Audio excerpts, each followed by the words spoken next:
Good evening, everyone.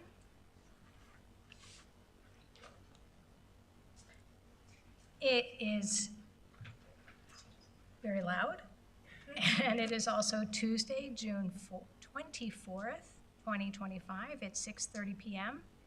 This is a regular meeting of the Governing Board of the Catalina Foothills School District. On behalf of the Governing Board, I'd like to welcome everyone to tonight's meeting.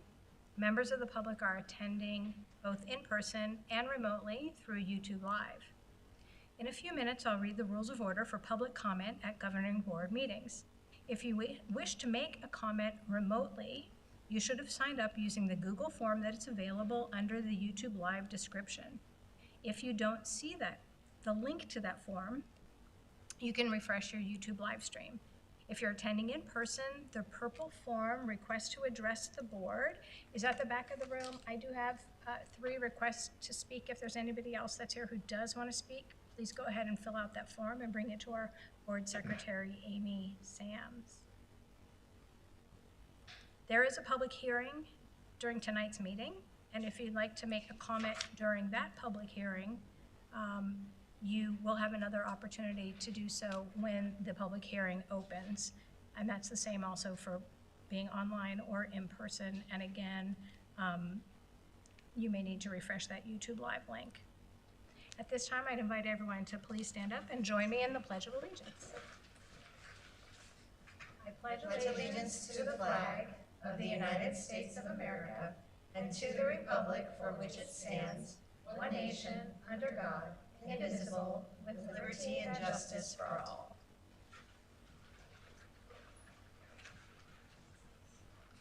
Item 1.3 are the rules of order for public comment at governing board meetings. The governing board welcomes public comments at its meetings by providing 2 opportunities for the public to address the board. If your topic of interest is not on the agenda, you may address the board during the public comments time near the beginning of the meeting. Or, if the topic is on the agenda, you may speak just prior to the discussion of that agenda topic. And as it appears that all 3 comments relate to our discussion this evening of item 5.3, consideration of revisions to the policy regarding use of technology. That's a ways down on the agenda, so I'm not discouraging you not to be here for the entire meeting, but if you'd like to speak at the public comments time, that will be at the beginning of the meeting. The agenda item is at the end of our meeting. And as I said, we also do have a public hearing this evening on our budget. So there is the opportunity to re-speak will be opened, but only as to the budget. If you're joining remotely and wish to make a public comment, you should have already submitted the Google form provided with the YouTube link.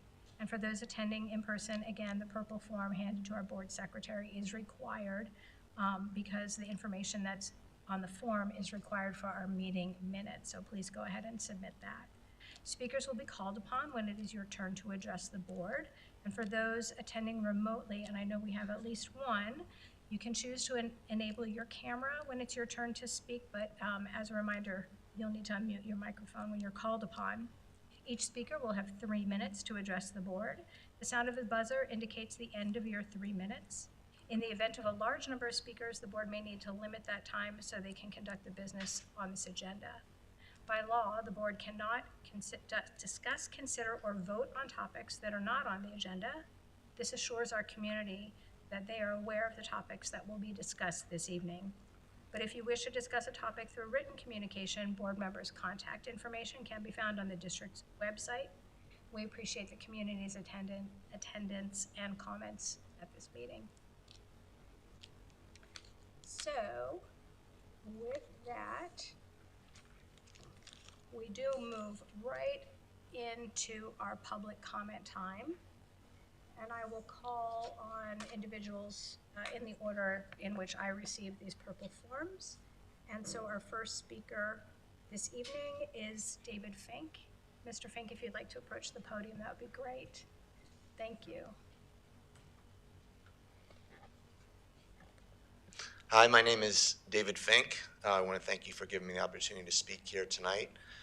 I'm talking about the cell phone policy and the possible possibilities of what we're going to do. Just a background on me, I run a junior tennis academy, and I also coach tennis in the school district at Esperero, Orange Grove, and also Canyon View. So I have a lot of experience working with kids for many, many years. And I feel that it's imperative that we have a bell-to-bell, no cell phone policy in the school. I can tell you from firsthand experience with kids, I see kids every day with my tennis. Once they see their cell phones, once they start using their cell phones, they're completely distracted. It's very hard to get them back on task. And they're not only distracting themselves, but they're distracting other kids because other kids are starting to look at their phone and then they get their own phone out. And additionally, for the teachers, and I've spoken to some parents about this tonight and in other places, if the kids have their cell phones, even if it's in their bag, the teachers become just cell phone policemen throughout the entire classroom. And that makes it very hard for the teachers to concentrate on their lesson. It's a very hard job, as we know, anyway, and when they're spending half their time or more focusing on telling kids to put their cell phones away and creating that sort of dynamic, it's very hard for the teachers to do their best job, and it's very hard for the students to learn. So I think it's very liberating to not have a cell phone for the kids. I think it's a much better experience in school for them to just be able to focus on learning and listening to the teacher, and then in the time that they have outside of class, of course, making connections with their friends. So in my opinion, and I know I share this opinion with many, many parents, in fact, all of whom with whom I've discussed this with, no cell phones in school. Thank you. My pleasure. Thank you. Let me go ahead and see how my tech skills are and see if I could get this person online as our next speaker. That would be Amanda Klein. So Amanda, if you're able to, oh, there we go. We have your audio. Perfect. Go ahead whenever you're ready.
Thank you for sharing your comments with us. We appreciate it.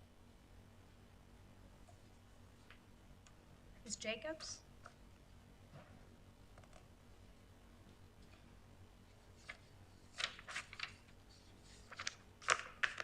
Hi, I'm Laurel Jacobs, and I am a district parent and the spouse of a CFSD teacher. I support a bell-to-bell policy at the high school during which phones are out of the possession of students. My son is a rising ninth grader and one of the few remaining in his age group who does not have a phone.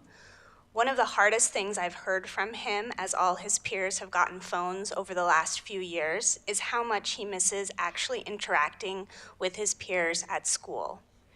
They're all physically together, but everyone else is on their phones before school, during lunch, and between classes. He misses the friendships he used to have before his peers got phones and disappeared into their screens in every opportunity. Furthermore, we know from studies that teachers report how difficult it is to maintain a quality learning environment because students have such a difficult time voluntarily separating from their phones. 83% of teachers in a nationwide NEA survey want an all-day phone-free policy for their school. We put teachers in an unfair position, expecting them to police phone use during the classroom time, which is exactly what they have to do. And it's also unfair to the students who are following phone rules or who don't have a phone at all when phones become such a large distraction to the learning environment. Also, I know our district has blockers for online content accessed through the district's computers and tablets. But the school has no control over the content on students' devices, thereby exposing students during school hours to social media and other online content that can include violence, self-harm, hate speech, bullying, and unrealistic physical standards.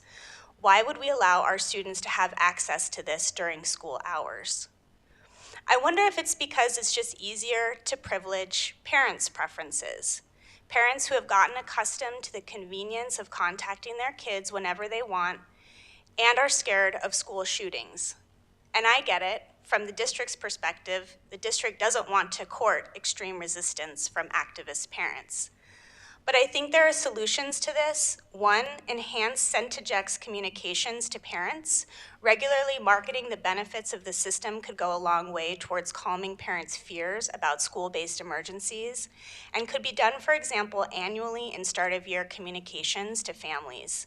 Two, survey high school students and, parents and teachers to understand their unique perspectives, concerns, and barriers that the district could address before and during rollout to reduce friction during the transition, build more support, and lessen blowback. And finally, consider piloting a bell-to-bell policy for 1 year.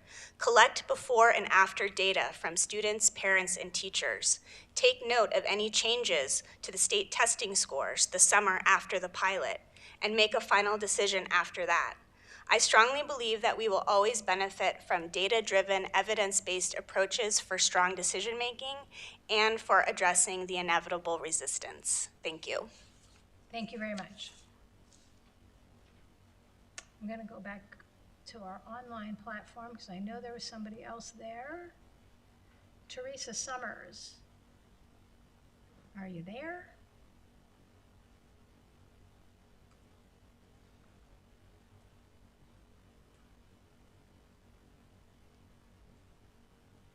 So Teresa, while you're getting yourself situated, I'll call on our next speaker, who is Erin Hager. And then I'm going to go back to Ms. Summers online. Good evening to the board members and the members of the community. My name is Erin Hager. I am also a district parent, and I was inspired to come to this meeting tonight for something other than the cell phone policy.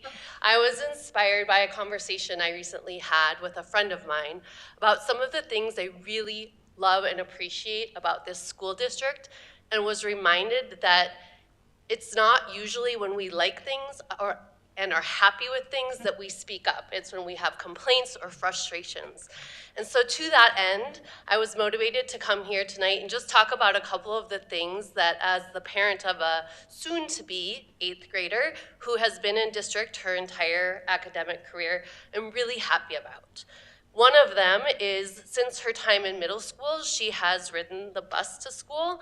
I had heard horror stories about the bus service during her elementary school years when she did not ride the bus, and so I was admittedly a little bit nervous about this prospect, and my experience couldn't have been better so far. The bus service is reliable, the app is wonderful, the bus drivers are fantastic, and I'm just, so good job. I'm very happy with this bus company that you've chosen.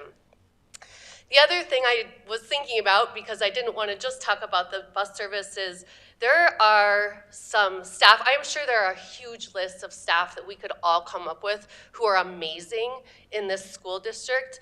And I really think that that speaks to the vision of the board members and the parents of this community.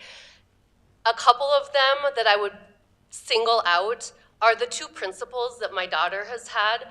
Miss Davidson at Sunrise Drive Elementary. I can't imagine how she led through the COVID years and brought her school to a place where they're receiving national awards. This is amazing.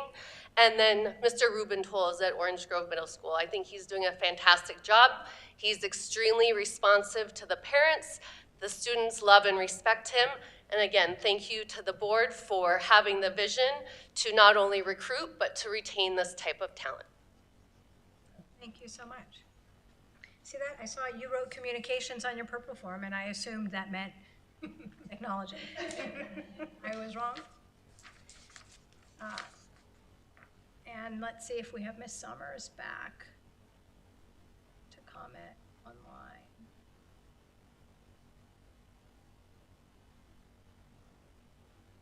Okay, well, it looks like the form says the topic was personal electronic devices, so if Ms. Summers wants to come back before that agenda item, let me know and we'll put you on. That would close our public comment period for now and moves us into our very lengthy, yet again, consent agenda. Does any board member have any item on the consent agenda that he or she would like to pull for discussion or comment? Okay, with nothing being pulled, then I will entertain a motion, please. No problem, take your time. Double checking to make sure there wasn't a new motion in the extras. It's not. So I will read the consent motion here. I move that the governing board approve consent agenda items 3.1, the governing board June 10, 2025 regular meeting minutes as presented. 3.2, the governing board June 10, 2025 executive session meeting minutes as presented. 3.3, the expense voucher memorandum as presented. 3.4, the field trip request memorandum as presented. 3.5, the fundraising request memorandum as presented. 3.6, the personnel memorandum as presented. 3.7, the 2025-2026 auxiliary and volunteer list as presented.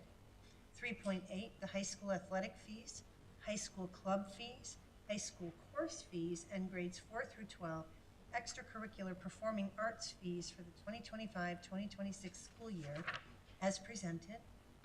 3.9, the award to Advanced Network Management for the Core Fiber Aggregation Switch Project in the amount of $154,182.70 as presented. And 3.10, the award to Core Construction for the construction of a new parking lot at Catalina Foothills High School in the amount of $589,641 as presented. Thank you. Is there a second? There's been a motion and a second. All those in favor, please say aye. Aye. Aye. Aye. Matter carries. Oh, any opposed? Sorry.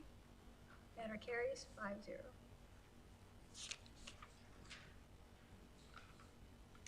Our unfinished business this evening begins with item 4.1, approval of revisions to policy IKF, graduation requirements. This is a third reading. It is on for action this evening, and we welcome Cheryl Castro, Executive Director of Curriculum and Assessment, to the podium for the third time. The third time. 3 is my lucky number, so let's hope I know, I know. This is at IKF seems to be 3. 3 readings all the times. So you'll recall that at our last meeting, there were some last minute changes that weren't on your memo that week. Yeah. And we talked about them, but you needed to see them in writing, and so we submitted that.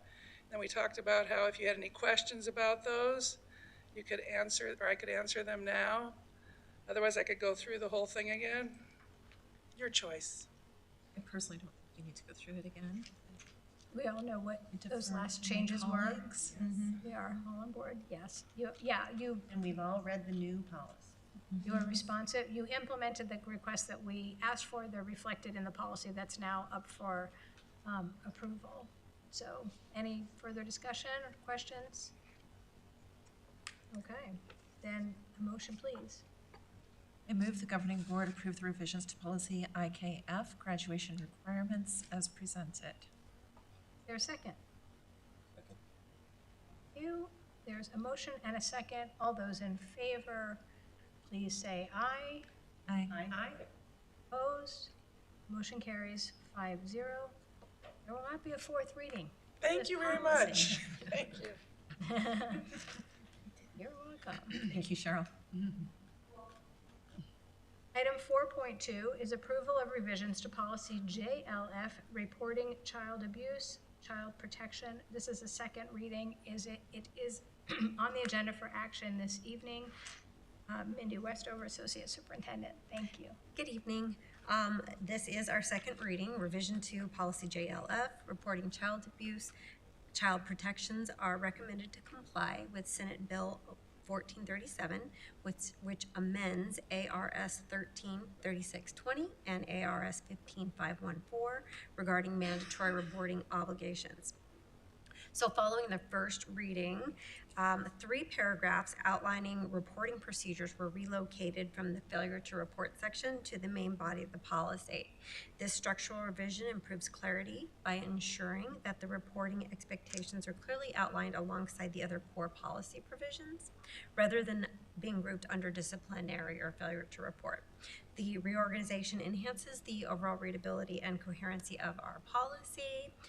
The key policy updates have not changed from the first reading.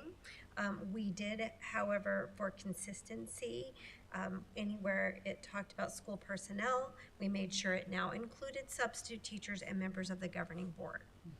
And the other were the definition and the reporting requirements for our SROs. And with that, I would take any questions that you might have about the changes from the first reading. And just to clarify for the audience, should they need clarification, the expansion to include substitute teachers and members of the governing board is per the mandatory, as mandatory reporter, is per the revised legal requirements, correct? Yes, that's the new bill, the 1437. Yes. And we're gonna have a training session. Yes. You will. That will be calendared for board members. Thank you for that reorganization. I do think it reads better, it makes more sense, it's more readable. We always want to be more, easy to follow if we can. I do have a question, if I may. Right ahead. I should have asked this last time, but with regards to school resource officers, understanding that they do not fulfill the legal requirement under ARS 13-3620, and understanding that if they receive a report, they are required to immediately inform law enforcement agency. My question is, who's responsible for training the SROs on those changes? Is it the district's responsibility, or is it the law enforcement agency's responsibility to train them? We would probably we will discuss these requirements with them because they are our policy. Okay. But we will work with Pima County to ensure that they are also aware so that all of their SROs are functioning in the same. And it is with the state changes. statute, so Yeah. they're required, so their training will include that as well. I would imagine. I would be really surprised if their counsel, like Sheriff's Department's counsel, aren't training them on this policy as well. Me too.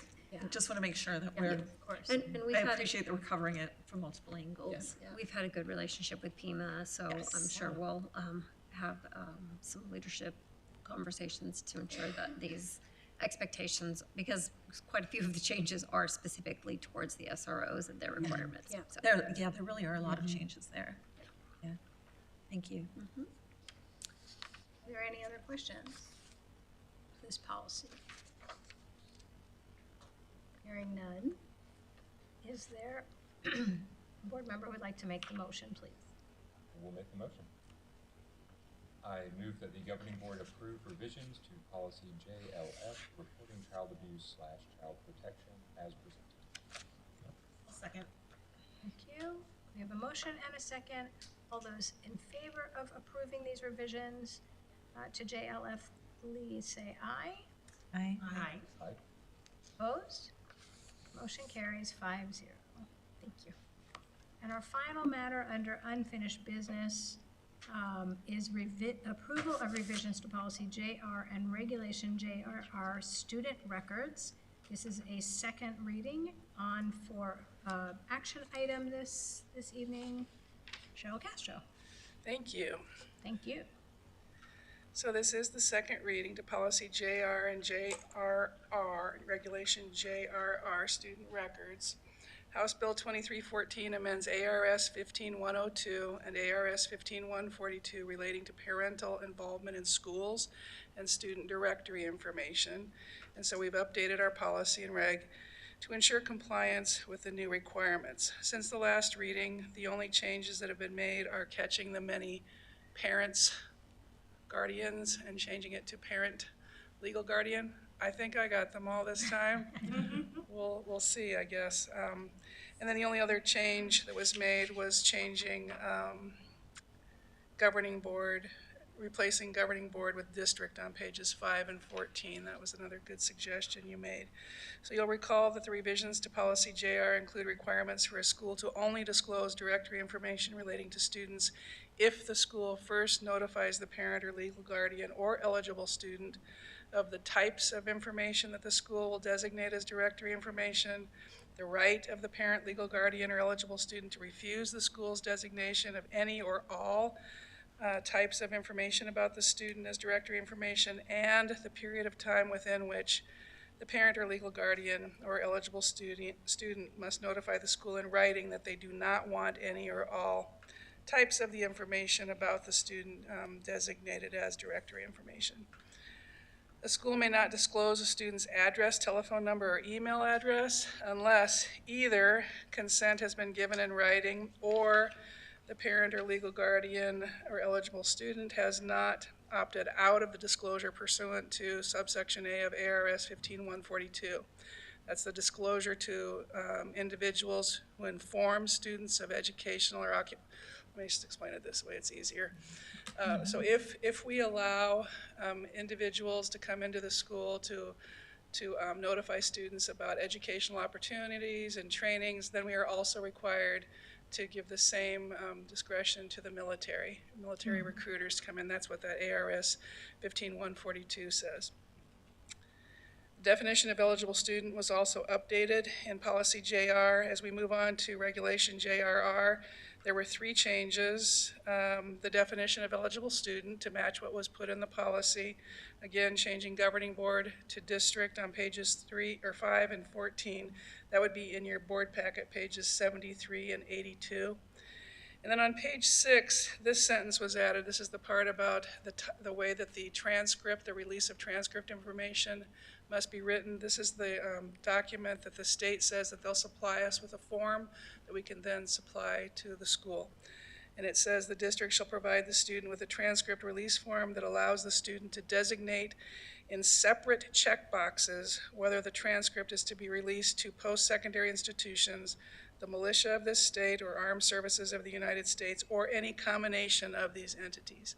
So those changes will be made as soon as we've received that from ADE. And if you have any questions about JR or JR, I'd be happy to answer them.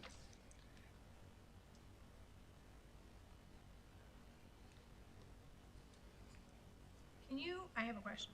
Can you please remind me, in practice, how are parents informed of all these options they have? How do they submit their requests?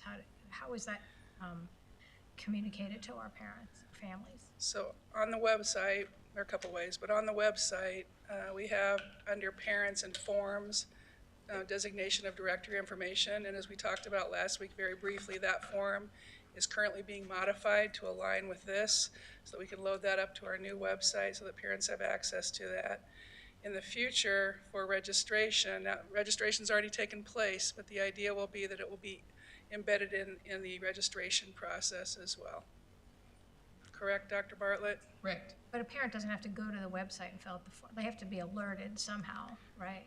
That when they're going through registration, what will happen is they stop on there's a page Right. where they have to go through directory information, and that will have to be modified based on what we have here in the coming year. But since that wasn't done this year, Yeah, now we have to have a procedure in place so that we can update parents and families. Send that out to them so that they can give this back to us. So we're So working there'll on be a- that as There'll be well. a specific distribution for this year only, otherwise it will be handled on the registration. Correct. And I assume you'll have to follow up then with, you have to get all of them. You have to have an indication you from have to every have- registered family, right? That'll be fun. Because it's now opt-in rather than if we don't get a form, we assume you opt in. Correct. Fun times. Are there, and is there such a thing as families that do not use email or Parent Square that are, There might be. And so I'm assuming that part of our procedure will be, as we're checking off the names and we're finding that we're not getting a response from a family, right, that the principal, I'm assuming, we'll see what happens, that the principal and the school are gonna contact that parent, give them a paper form and say, or take them to a computer so they can fill it out. yeah. It'll be a follow-up process, just like Right. registration is. Boy, especially, I mean, it's really disadvantaged though if there's not communication electronically. I mean, even like with Centegix and, Right. thank you. You're welcome. Does anyone have any other questions about this policy? Would someone like to make a motion? I move that the governing board approve the revisions to policy JR and regulation JRR, student records as presented. Thank you. Is there a second? Second? Been a motion and a second to approve revisions to policy JR and regulation JRR. All those in favor, please say aye. Aye. Opposed? Matter carries 5-0. Thank you so much. Thank you. Thank you. Well, we're just flying through this agenda. Well, we're about some new business, so I'm sure it will slow down. Yes. So, the next item is our public hearing on the fiscal year 2026 budget. So, I would like to remind anyone in the audience or anyone who may be viewing online that this is a public hearing. If you have something to say, we want to hear about it, about this budget, and I'm going to read the language that I'm required to read in order to open the hearing. This is the time and place fixed on the agenda to receive public input regarding the fiscal year 2026 budget per Arizona Revised Statutes 15905D. If anyone in attendance or online wishes to address the governing board regarding the fiscal year 2026 budget, this is the time and place to do so. The governing board will also have the opportunity to respond to any comments received. A copy of the fiscal year 2026 budget is available for public view as part of item 5.2 on the agenda.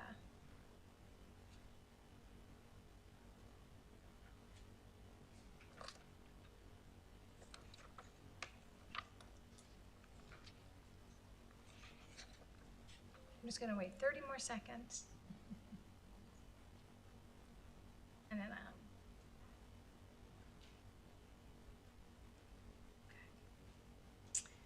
not seeing anyone in the audience or being indicated online that there is any member of the public that wishes to speak, I will now close the public hearing. But we're not done with budget, because our next item on the agenda is the adoption of the fiscal year 2026 budget. This is on for action this evening, and we welcome Lisa Tatel, Director of Finance, to the podium. Thank you for being here this evening. Good evening. Tonight, I'm providing a summary of the fiscal year 26 adopted expenditure budget. Before we begin, I'd like to ask you to please hold any questions until the end of the presentation, as some of your questions may be answered as we walk through the full budget summary. The proposed budget was approved by the governing board on June 10th, and no changes can be made between approval and formal adoption. The following is a recap of the budget assumptions, funding levels, and key changes included in this year's adopted budget. The fiscal year 2026 straw budget served as the foundation for the proposed budget. The district prepared budget estimates using a 2% inflationary adjustment consistent with preliminary guidance. Base support level is $5,113.26. The fiscal year 2025 ADM is utilized for state formula calculations in fiscal year 26 for DAA, Classroom Site Fund, and Instructional Improvement. Estimated current year ADM for fiscal year 26 is $4,574. On page 1, M&O budget limit is approximately $42.1 million, a decrease of $642,000 from fiscal year 25 budget revision number 3. Also on the same page, DAA, or unrestricted capital, including capital override, is $10 million, which is an increase of $252,000 from fiscal year 25. On page 2, salaries and benefits reflect a 2% increase for classified staff and administrators, and an average 2% increase for teachers. On line 4 of page 2, salary and benefit totals are lower than in prior years due to reduced payroll costs associated with the transition in superintendent and associate superintendent positions. However, the 2% increase for current leadership is included. On line 9, an increase is reflected due to food service matching requirements. These costs are initially budgeted in M&O but may shift to DAA if capital expenditures are needed. Line 25, Program 400 Transportation, includes a 3% contractual rate increase for outsourced transportation services and a 2% salary increase for bus mechanics and the facilities manager. On page 4, which is Classroom Site Fund, the 2026 Classroom Site Fund funding amount is $842 per weighted student count, up from $792 in fiscal year 25. The district budgets to the Classroom Site Fund budget capacity. Actual expenditures are based on cash received. A new line, line 10, was added to this year's budget form, entitled Maintained for Spending After Fiscal Year 2026. The highlighted $1.36 million fiscal year 26 contingency amount budgeted ties directly to the Classroom Site Fund straw budget. On page 5, unrestricted capital, or DAA, is budgeted to the full capacity of $10 million, which includes $2 million of new override funds and applicable carry forward. On line 8, under all other object codes, this line reflects a decrease compared to fiscal year 25 due to less construction-related expenses. The majority of the projected construction expenses for fiscal year 26 on DAA is for new structured cabling and core fiber switches at the school sites. A new line was also added to this page, line 11, showing projected DAA carry forward, including capital override balances. On page 7, on line 21, total federal project funding decreased by $680,000 from fiscal year 25. This is due to partial allocations received at the time of budget development, as well as increased usage of carry forward funds in the district's IDEA Part B grant.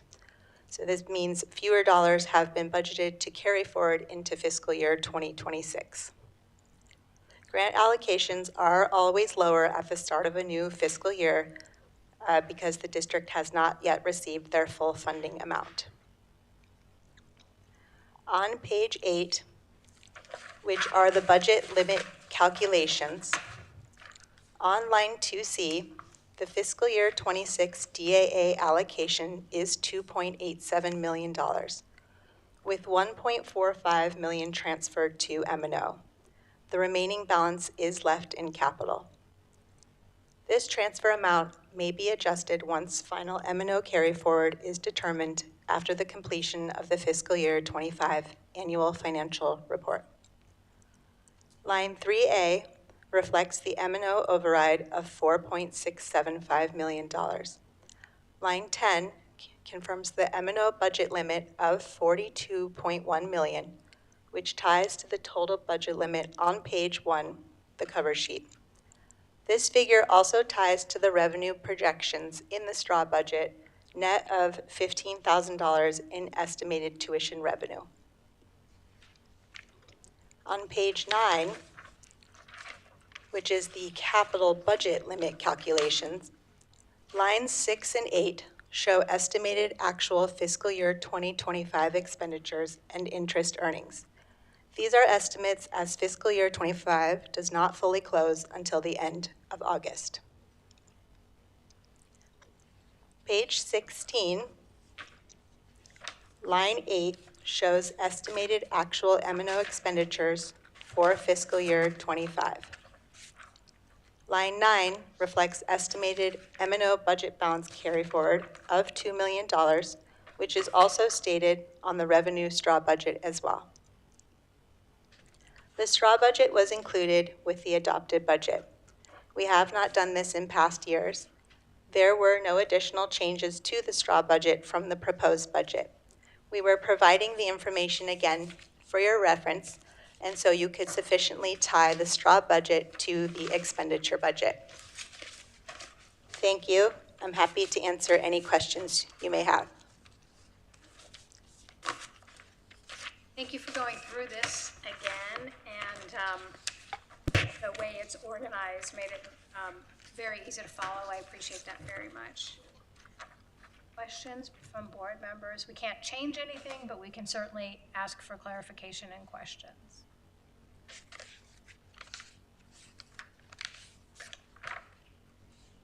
I've got a couple, if you're ready for them. I just kind of looked through the budget to see what had significant increases or decreases, just to try to understand the difference between expenditure in fiscal year 2025 and what's projected for 2026. And this isn't a huge dollar amount, but it was just something that caught my eye on the budget page for student transportation, line 6. It's on page 5. And it's about $28,500, and it's a capital expenditure or capital projection.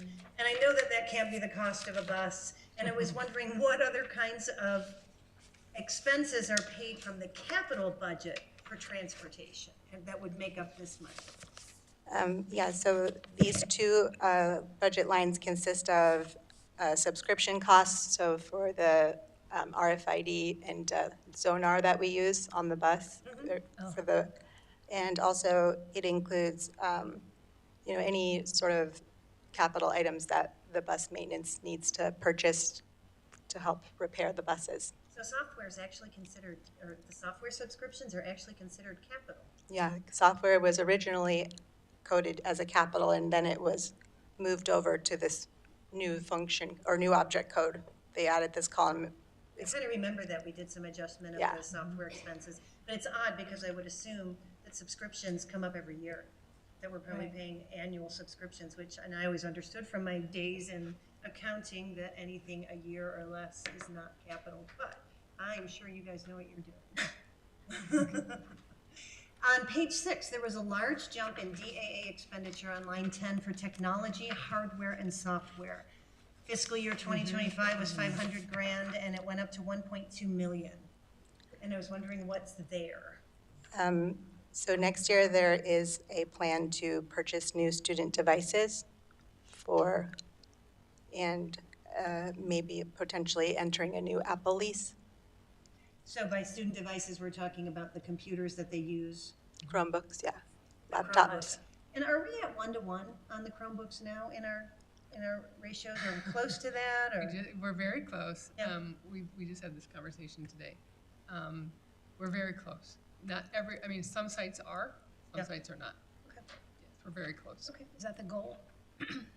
Yes, yes, because we have other opportunities and for student use of computers and how we check them out to them and use them in the classrooms too. So yeah, 1-to-1 is our goal.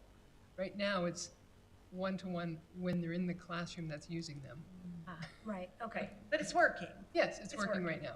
It's working, so it's not necessary Not that every we student get has to access to a 1-to-1. computer for every class. Right, it's not necessarily to get to 1-to-1, but Correct. perfect world, right?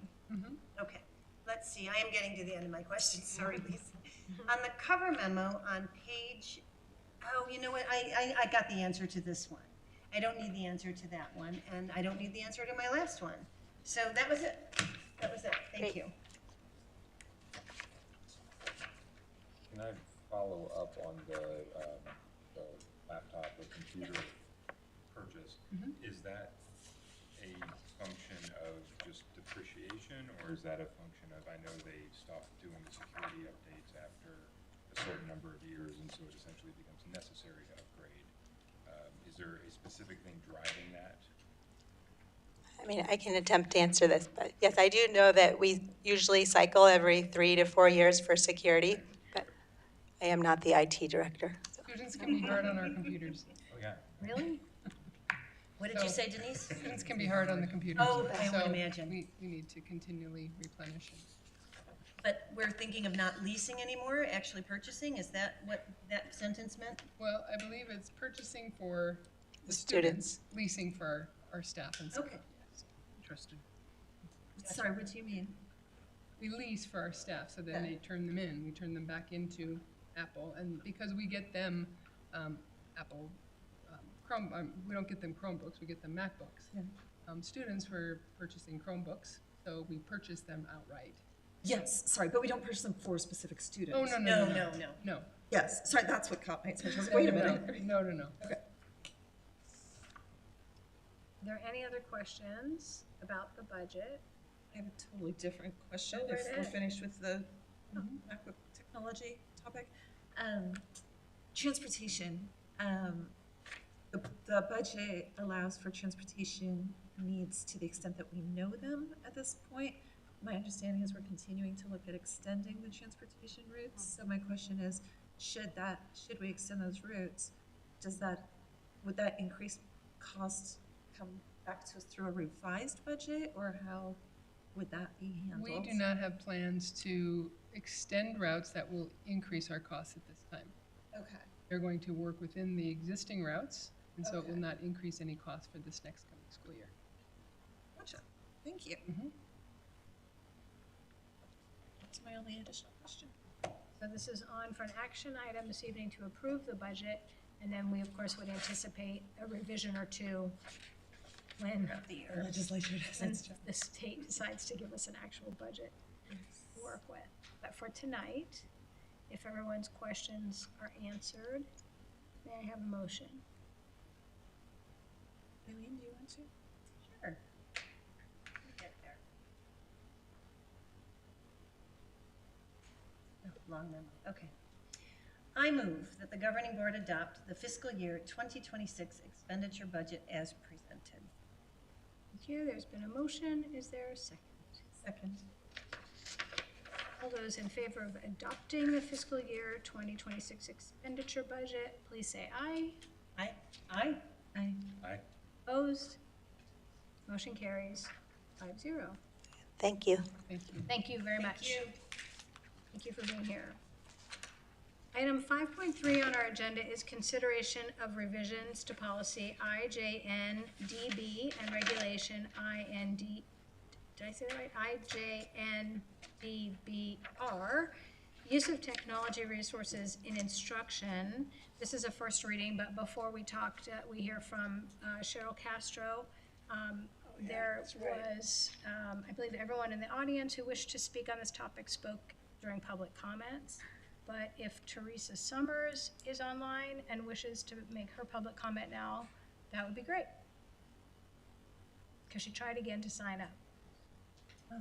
Nope. Technical difficulties. There. so. Okay, so I will remind everyone who's in the audience or maybe watching, Ms. Summers and anybody else, that we are going, this is our first reading this evening. There will be another reading and potential action at our July 21st meeting, so there will be another opportunity to make public comments then.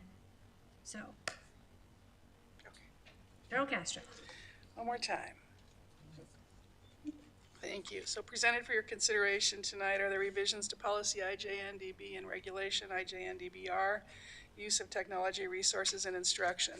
House Bill 2484 amends ARS 15120.05 relating to student access to the internet, student use of wireless communication devices, and student records. And so IJNDB and IJNDBR have been updated to ensure compliance with the new requirements. As happened with policy IKF, I want to thank you for the input that you gave over the weekend, because many eyes helped to catch little typos and readability issues. And so tonight I incorporated those changes into my documents. You don't have those changes on yours, so we'll do it like we did the last time. I'll highlight those when they come up, and then I'll make sure that they're in the second reading so that you can review those. Thank you.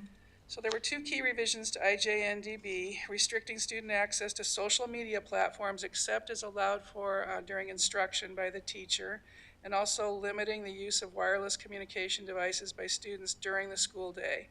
Exceptions include allowing a student the use of wireless communication devices for medical needs, educational purposes as directed by the student's teacher or during an emergency. Other revisions to policy IJNDB include the following. There were many, well, not many, there were more than a few edits made to improve readability. You probably saw those in the sections where large portions were crossed out and then the same information appeared in different format, either above or below that part. There were also updates to terminology, including we removed some outdated technological terms such as World Wide Web, tapes, chat rooms. Thank you, Director of Educational Technology, Lynn Pence, for going through and making sure that we're in the 21st century with those. There were two students, if you look at page 125 of your packet, it's page 2 of the policy, 2 students were added to highlight users' responsibility to comply with EIS Acceptable User Agreement. Users must not access, create, store, or transmit material that is not related to board-approved curriculum or classroom instruction. In other words, you can't use our EIS to share your personal documents from home. This is all, we use it for educational related reasons. Then the district internet and property may only be used for authorized activities, and they may not be used for personal gain. On page 127, this is a place where I'd like you to go to page 127 if you're not there right now. What page of the policy is it? Of the policy, it's page 4. Can I ask a question? Or do you want me to hold the No, we question? can, let's, I'll take your questions as you have them. I think that's more efficient for this. Okay. I was just wondering about this language, and I think it's in here more than once, that district internet and property, this is on page 2, may not be used for, may only be used for authorized activities. They may not be used for personal gain. Is that language, the second part of that, they may not be used for personal gain, is that in the statute? Do you know, or is that something, how did that That was get something there? that we added into our policy because of situations that occurred where the technology might have been used for someone for personal gain. What does personal gain mean? Well, so the reason I ask that question is because I just wonder if you're opening up a bigger can of worms by having that last part in there as opposed to just putting a period after. You can't use this for anything that's not authorized. Because I could see an argument about, well, I did something that wasn't authorized, but it wasn't for my gain. I don't know. I'm just wondering if there was we'll review it. If there may be, Okay, we'll if take there's a- if there's a reason, I mean, maybe I'm saying something that would make it harder, but that was just a question that I had to Okay. think about. All right, I've started that one. We'll talk Okay. about it and come Thank back you. to you at the second reading. Other questions up to this point? All right, let's spend some time then on page 127 of your packet, which is page 4 of the policy. To reflect our district's commitment to leveraging AI in support of teaching and learning, a paragraph was added to policy IJNDB outlining the purpose and the use of AI in our schools. And I'd like to get your input on this if you have ideas for changes. Many, many eyes have looked this over. Many people have added their edits to this. We wanted to clarify what our AI initiative, the goal of it is, but we didn't want to get into too many specifics since it's a policy. So if you have questions here, or if there are parts that you think need to be reworked, please let me know. Can you summarize what the goal is of this edition? So one of the things that we found as we've been studying AI is that many people they mistakenly believe that AI is about tools. And yes, there are many artificially intelligent driven tools, but for us, the tools are really not the centerpiece of what we're doing. It's helping students understand how, when, and why to use AI in their lives, for education and in their home lives. The ethical use of AI. And so when we've been working with our AI ambassadors, Ms. Pence and Leah Glashow-Mandel are working with our AI ambassadors, teachers and administrators from the district who are going to be helping out people on the sites to adopt our AI tools in classrooms. The focus, yes, we're going to be using Khan, Migo. Yes, we have tools that use AI, but really it's about teachers teaching students how to use the tools ethically, responsibly. What are the other adverbs we've used, Dr. Bartlett? Effectively. So one of the things that teachers have been talking about with ChatGPT, for example, is ChatGPT is a great tool, but it's only as great as the prompts you feed it. And so one skill that needs to be taught to use ChatGPT is how to write an effective prompt to get an answer that you want. And so it's about so basically this paragraph is talking about how we want teachers to provide instruction, yes, to train kids how to use the tool, the logistics of getting in, logging in, how to use it, but it's more about when do I use this? Why do I use this? When do I have to cite it? What's an ethical use versus an unethical use? What constitutes plagiarism when I'm using AI? Those are the things we want students to get at. And in all transparency, there were many, many human eyes who looked at this paragraph. We also ran it by an AI tool. And we asked if it clearly, we said this is our goal. Does what we wrote communicate that? And then we looked at it and said, okay, why change this? They pointed out a couple places where it was a little bit redundant, and so we changed some things for that. But it was a tool we used to create this paragraph. A little meta.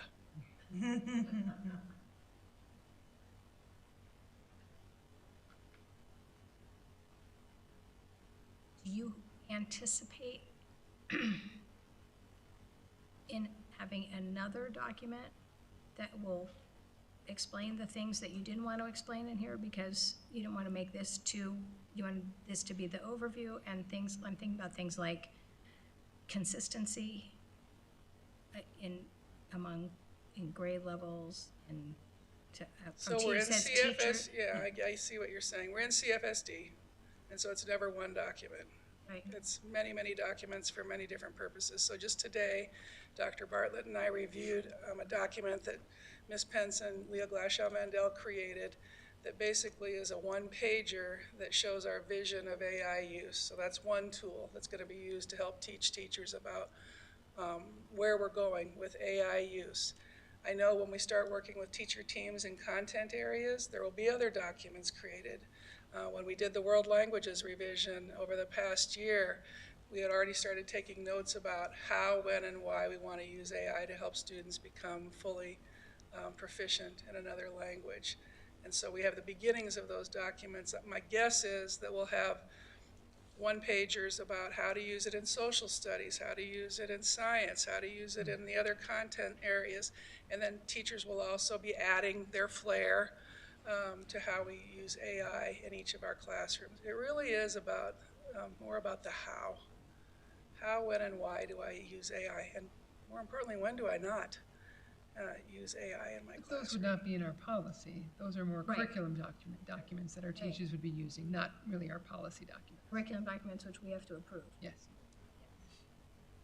And how are we, I assume, we're providing the professional development for our teachers in this instruction of the ethical use of AI? I assume we're developing coursework for our teachers. We have a variety of things that we're doing. So far, we've had, was it 4 sessions or 5 that we've had so far with Conmigo? I can't remember. Yeah, that we had online sessions with Conmigo that were virtual. One was for social studies, one was for ELA. I can't remember all the titles right now, but teachers could sign up for the one that they wanted, and then the session was recorded, and so we put that into a drive that we've connected to our teacher resources website. So when teachers say, hey, I need more information about how to use this in ELA, they can click on that, they can view that particular webinar if they'd like. We'll put other documents in there that can help support the teachers. But not everything has been built yet, so, but it will be. Thank you. Kind of a timeline are you thinking about? Or is it a constant rollout?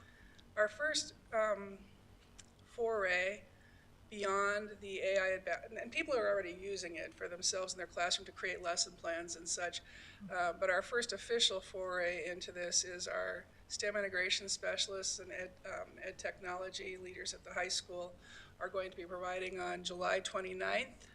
July 29th, in a back-to-school session at each site, they'll be giving a buffet of AI options. They're right now working on examples of lessons and ways that they've used certain tools so they can show teachers what's possible. And then they're going to offer teachers during those sessions time to work and workshop with AI a little bit, choose a tool, basically choose your own adventure and decide what you want to learn more about, and then get into it and start playing around, getting used to it, figuring out how you could use it in your lesson or in your content area. So that's the first for this year. There will be more. And does the board, I would think the board would have to approve as a source, curriculum resource, the specific AI tool, or do not? Tools, yes. Every tool that we're using we'll bring to you. Like you approved Conmigo recently. Yes. On, Every tool that we're using with students. yes, every tool that we're, and actually I think we put, Teachers can use. yeah, teachers too. Teachers can use other tools. Right. that are- Every and if tool they're that gonna a use it with student, students, then Right, that it has comes. to be approved. well, and it's every tool that a student would touch or use, or if a teacher uses a tool and then projects that tool, we usually just bring it to you and let you approve it. Yeah. It's just better that way. Yes. But there is no AI curriculum because you can't teach about AI without a context. And the context is the classroom. The academic content is the context that we're giving. And so the AI is just another tool to get at that content. So, I'm going to go way back. So when I first started teaching, we used dictionaries because that was the tool we had. And so I had to, the class wasn't about the dictionary, but I taught students the ins and outs of using the dictionary to improve proficiency in the classroom. There weren't huge lessons about the dictionary. It was, today we're going to be doing this, and you're going to be using the dictionary. Here are 3 ways we're going to be using the dictionary to get at what we need to do today. And so it was more about the use, even back then, of the tools that were non-AI driven. I'm sure, you've all seen the commercials on TV or the webinars you can take to become an AI guru. I bet they have context with those too, because I just can't even imagine trying to teach about AI without anchoring it in something. And for us, that something is academic content. With regards to the policy, if I may, very much look forward to seeing the curriculum updates with regards to AI in due course. But with regards to the policy, I think the paragraph in and of itself is pretty much okay. My only area of concern is the last sentence. I think it implies that all tools will be accessible to all students, and I don't think that's what we're trying to say. I think it's that, all students will have access as appropriate to various tools, but there will be some AI tools that are relevant to some students, and there will be some AI tools that are only used by teachers, and there will be some AI tools that are relevant to other students. So like put in something like as appropriate? I'll leave it to your discretion, Okay. given that this is a first reading. Can you educate me about, what do you mean? Like, so I'm not familiar with like the range of AI tools, so like, what are you thinking of? So currently, I think the way the last sentence is written, I think it implies that every tool will be accessible At to every level, student. Right.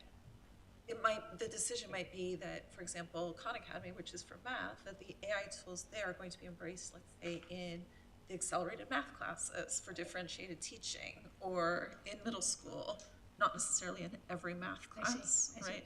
you're Or there might be some AI tools which are specifically to help teachers craft lesson plans that actually then aren't accessible to the students because the students don't write the lesson plans. This applies only to students, does it not? But I think the way it's currently written, Oh, I it see. implies Okay. that every AI tool I Well, see. it's will be instructional accessible. tools, though, instructional tools. True. Instructional tools. Nonetheless, my point remains, because I think we could quibble that, a classroom planner is an instructional tool as well, because that's how teachers convey the instruction. So my encouragement is that that last sentence is reviewed for clarity purposes. We'll That review I don't that. think we're trying to, I'd be surprised if you were trying to say No, we're not. that every Well, AI I can tool tell you where will be that came available for every from. In student. some of the interactions that we've had, AI in some places is reserved for a certain segment of the population and not for others. Understood. And that's what we were trying to get at, the idea of equity, that this is a Understood. tool for all. So we can rewrite that Broadly though, so that. speaking, AI is, but not each individual tool. I'm not sure it does say that. I mean, I'm not gonna quibble too much, but it just says AI-driven instructional tools will be accessible to all students. It doesn't say all AI I instructional agree, tools. but I also think this is a first reading and that we can clarify. Okay, I've noted that, thank you. Other ideas for changes? I think this is an area, I'm glad to see it here. This is an area that is dynamic and moving incredibly quickly. And so one thing you might want to consider is, instead of embedding this in a policy that may require very frequent changes, you may instead want to scrap it from here and just include a line that says, see policy X, or see the addendum, or some such thing that is easier to maintain on a fast basis, rather than always having to bring this entire policy back to us for reviews. I would anticipate that before long, you'll be looking at monthly changes to this paragraph. It's pretty broad. Yeah, I think it's Very very broad, broad, yeah. so that, I'm just sharing how to quickly prevent that, Yeah, right. no, Yeah. I'm just, That's why there's no specific tools listed or specific Right. expectations. It's pretty broad. What in- happens as soon as we move beyond the use of AI tools, though, right? So I'm just trying to flag that, you may want to consider Right. how fast this world is changing, and do we want to that's the problem. have that within a larger policy, or do we want to separate it out so that when you do need to bring these policy changes to us, it's potentially a lighter lift and a more focused lift where we're just looking at that part? Maybe you mean a specific AI policy? So Exactly. we don't have to Right, because every time the whole policy comes to us, we're going to be nitpick. looking at other stuff, right? We're going to be going back to, well, let's revisit this section and let's revisit that section, and we might drive you a bit crazy with our changes when you just want to do an update to the AI section, for example. At the beginning, yeah, I understand. Totally up to you. I Just understand like what that. you're saying. At the beginning of our journey too, we had dabbled in the idea of creating an AI policy, but we were cautioned not to do that. We were cautioned to put it in the technology policy because it's a piece of It technology. is a piece of technology, I agree with And that. so Yeah. she was at the same conference. I'm just looking for validation. All right, other good ideas? Bad ideas? Any ideas? To be determined whether they're good or bad? Right? As a general question, and maybe a bad idea, but more philosophically, would you characterize this as the start of an enthusiastic embrace of AI, or are we trying to keep up, or are we just doing what we feel is, are we doing the bare minimum? Are we ahead of the curve? How would you categorize where CFSD is in terms of AI adoption? I think this is the beginning of an enthusiastic embrace. You said it very well. I'll tell you what I see Ahead of the happening. curve on this. Well, sure. It is. Sure. If you're- Here's what I've seen. Different people, different ages, different backgrounds, all react differently when you say, hey, here's a cool AI tool. Some of them are like, show me now, I want to get into this and figure it out, the early adopters, right? Then you have the people who are like, wait a minute, that sounds a little bit different. But as soon as you show them what it can do for you and for students, immediate converts. In the webinars that I've gone to, there are lots of, oh, what? Once people realize, oh, another story, even among the adults who work at the district office, I was talking with one of the support staff, and a task that would have taken her probably an hour and a half, I did a little quick training with her on how she might use prompts to get at the same idea for a starting point, which then she would have to verify, because sometimes AI is not always, that's one of the things we have to teach students, right? It's not always going to be the God's honest truth, right? You have to verify. She saw it and did the, what? She went and did it, 10 minutes, she was done. And so she's a convert too, and she's trying to figure out how she might use AI in her job down at MAC to be more efficient in her work so that she can serve the district better. Well, and I would be surprised if less than 90% of students are using AI already. Right. So, And that's what we've seen. They are using it, sometimes not well. right. And so that's why the teachers need to guide them about, oh, I hear you're an avid ChatGPT user. Can, tell me what you do to make AI an efficient tool for yourselves. And a lot of them say, I just use it for fun. I talk to it sometimes just to see if I can stump it. But when we provide them with a tool so that they can get to their tasks and accomplish them much more efficiently, that's where the magic lies, right? When people can see how this can be a tool to serve learning. It's going to be an exciting journey. I think we're moving, just to reiterate, Tom, I think we're moving at a steady pace. I don't think we're not jumping into it too quickly. We're taking things slowly as we do, and maybe slowly isn't the right adverb. We're being very measured in our approach. Forming the AI ambassadors, I think, was a critical step, because we're not just going to spring this on the sites. We want people on the sites who can help others, people on the sites who can guide others on their teams. So This may not be a fair question, but it just came to mind, which is there are obviously other school districts that have adopted AI policies too. SD recently did. I know Vail's had one for a while. So I don't know if you're familiar with them. If you're familiar with them and can speak to this, what is the advantage, or what is the difference between having an AI policy like some of those other school districts have adopted versus something like this that is a little bit more flexible? So when we started to write this, the first direction that I was given was to look at a few different places. We looked at Vail. And so if you go to read Vail and you read this, you're going to say, echoes of, not exactly the same, but there are echoes. Yeah, I don't think they have a separate policy. It's embedded. It's within their theirs is technology as well? policy Oh, as it's well. embedded. But Okay. the paragraph is pretty similar. Okay. Because these are the same people who went to the conference with us Yeah. a year ago. And so everybody's kind of following that advice from the experts that we got a Was year it based ago. on the NAU study? NAU study, yes, and I then went to a there's, conference where they talked about that in And detail. ASBA provided some ASBA, yes. documents, some wording as well, for They the did. policy as well. Okay, so you're taking bits and pieces from other places where we always, you deem them appropriate for. we our always place. use tools in our community. Yeah. Eddie? Yep. All All right, so let's move on to IJNDBR. That's around page 129-ish in your packet. 120, yeah, 129 is where IJNDBR starts. So as with the policy, you probably noticed there were also parts that were changed just to make the reading a little bit easier. And we updated the terminology. We also added the word smartwatches in 2 places. That was on page 5 and page 7, which is pages 133 and 135 in your packet. On page 129, a sentence was added to the first paragraph. Sorry, what page of? So it's First page one of the policy. Regulation. The regulation. Of the regulation. I'm sorry, page 1 of the regulation and page 129 in your packet.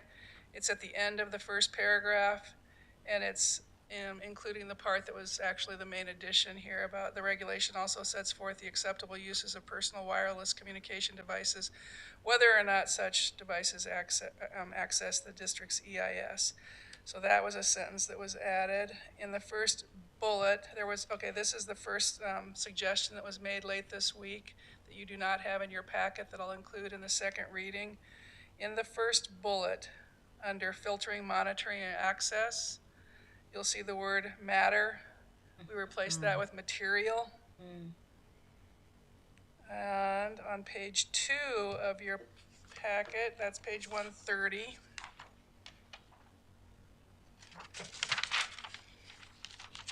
Under the subheading, page 2, under the subheading installation of software, the phrase "and the Director of Educational Technology" was added because it's not enough to get the permission of the administrator. What we found is sometimes the administrator was giving permission for software to be added to the devices without understanding the ramifications of adding that particular piece of software. And so they also have to get the Director of Educational Technology's permission as well. We move on to page 131 in your packet, which is page 3 of the policy.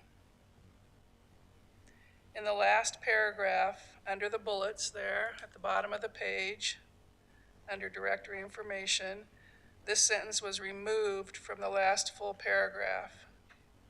If the parent and legal guardian have not indicated in writing refusal to allow the release of directory information, the district will assume it has permission to release the above mentioned information. We've already talked about that. That's part of the law. That's what's causing us to change our designation of directory information form and the way that the families decide what's going to be released and what won't. Per ARS 15-120-05, parents must indicate in writing their decision to release this information or to refuse the release of specific information. Then there was another suggestion that was made late on Monday. The final sentence of this page, at the bottom of page 131, page 3 of your packet, or 131 of your packet, or page 3 of the policy, we changed that sentence to clarify that disclosure requests are initially made at the beginning of each school year or within 3 weeks of enrollment for transfer students, but they can be modified during that school year at the written direction of the parent or guardian. There was some lack of clarity there, so you'll see that in the second reading that will provide some clarity on that. Great. So anytime. Anytime, so. The parent just submits Right. a paper and says, I'm changing my, Yes. okay. So it's always annually at the beginning of the year, August 31st, or within 3 weeks of enrollment if you're a transfer student, but you can change that designation at any point. All right, now let's move on to the meat here, page 133. Page 133 or page 5, if you're looking at the other, you're just the policy. There was a question under the second bullet, the second closed bullet that starts out with "in a classroom setting." And if you go down about 1, 2, 3, 4, 5, 6 lines, you'll see a line that starts, "and for what purpose a student or staff member may use a PD." There was a question about whether or not we should remove the word "student" from this because of the information that's provided below in bold. But actually, what this helped us realize was we needed to remove the phrase "or staff member," because this this paragraph does not apply to staff members. Staff members' use of PD and electronics are governed by or evaluated by another instrument, not this. So we removed "or staff member." You don't see that on your on your packet because this was a late addition. And we left a student there. And the reason we did is because even though we have the bolded information below that about the use in K-8 and 9-12 of off and away, there are some times that students need to be aware that they may be directed by their teacher and administrator that they can either use or not use their cell phone during specific times that aren't particularly mentioned in that off and away with the 2 open bullets below. So to recap, we left a student in there and we took out "or staff member." So I'll put that in the second reading. And then we come to the actual addition of the details about relating to student use of wireless communication devices during the school day. And you'll see the 2 open bullets that read, "In grades K to 8, students' personal devices will remain off and away for the day. In grades 9 through 12, student personal devices will remain off and away from bell to bell during each class period of the school day. Students may access their PDs during lunch, passing periods, and before or after school."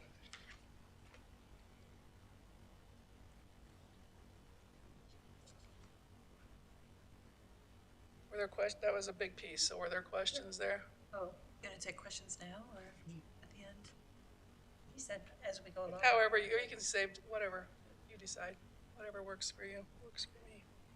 So I understand that in grades K through 8, that's pretty much our unwritten rule and has been for a while, off and away during the school day. It's written. Unless It's there- written. it is also Yeah. written, okay. Unless a teacher specifically wants to use personal devices for a specific lesson.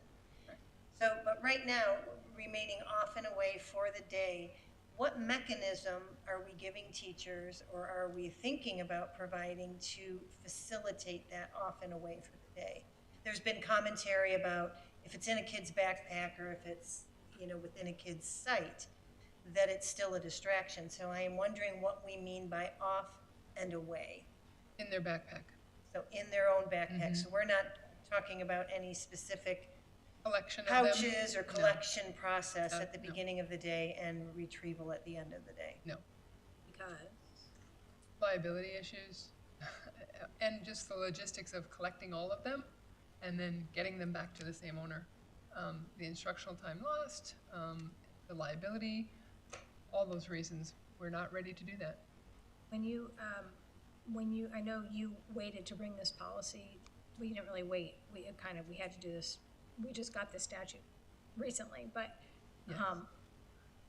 you waited to bring it to us for first reading until you had an administrative retreat, that was Correct, my input understanding. into this. So can you talk to us about what those considerations were that led to this recommendation?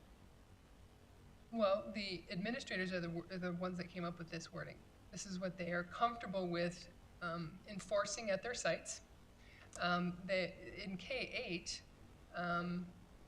obviously kindergartners are not bringing their cell phones and carrying it with them, but, 4th and 5th graders have started to.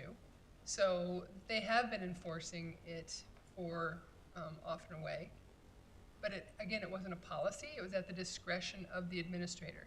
So, which is why they wanted it into the policy, because when it's at the discretion of the administrator, it becomes the discretion of the teacher as well.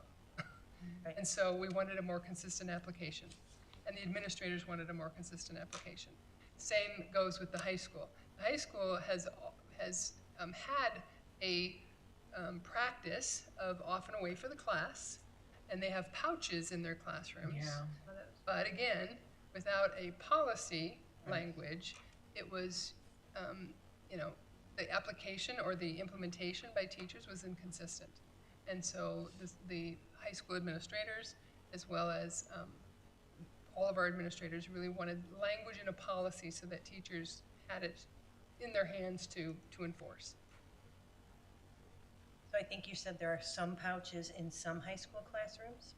It's not a pouch, it's like a Like a shoe shoe hanger. Yeah. Right. That you put, when the kids come into the classroom, they put their phone in a numbered pocket, and it stays there, and it's off. And now it's going to be their smartwatches as well, We haven't really addressed smartwatches with that policy, but now we will. There's no So there's no point in not, of having a technology policy without the smartwatch, because I they agree. can still.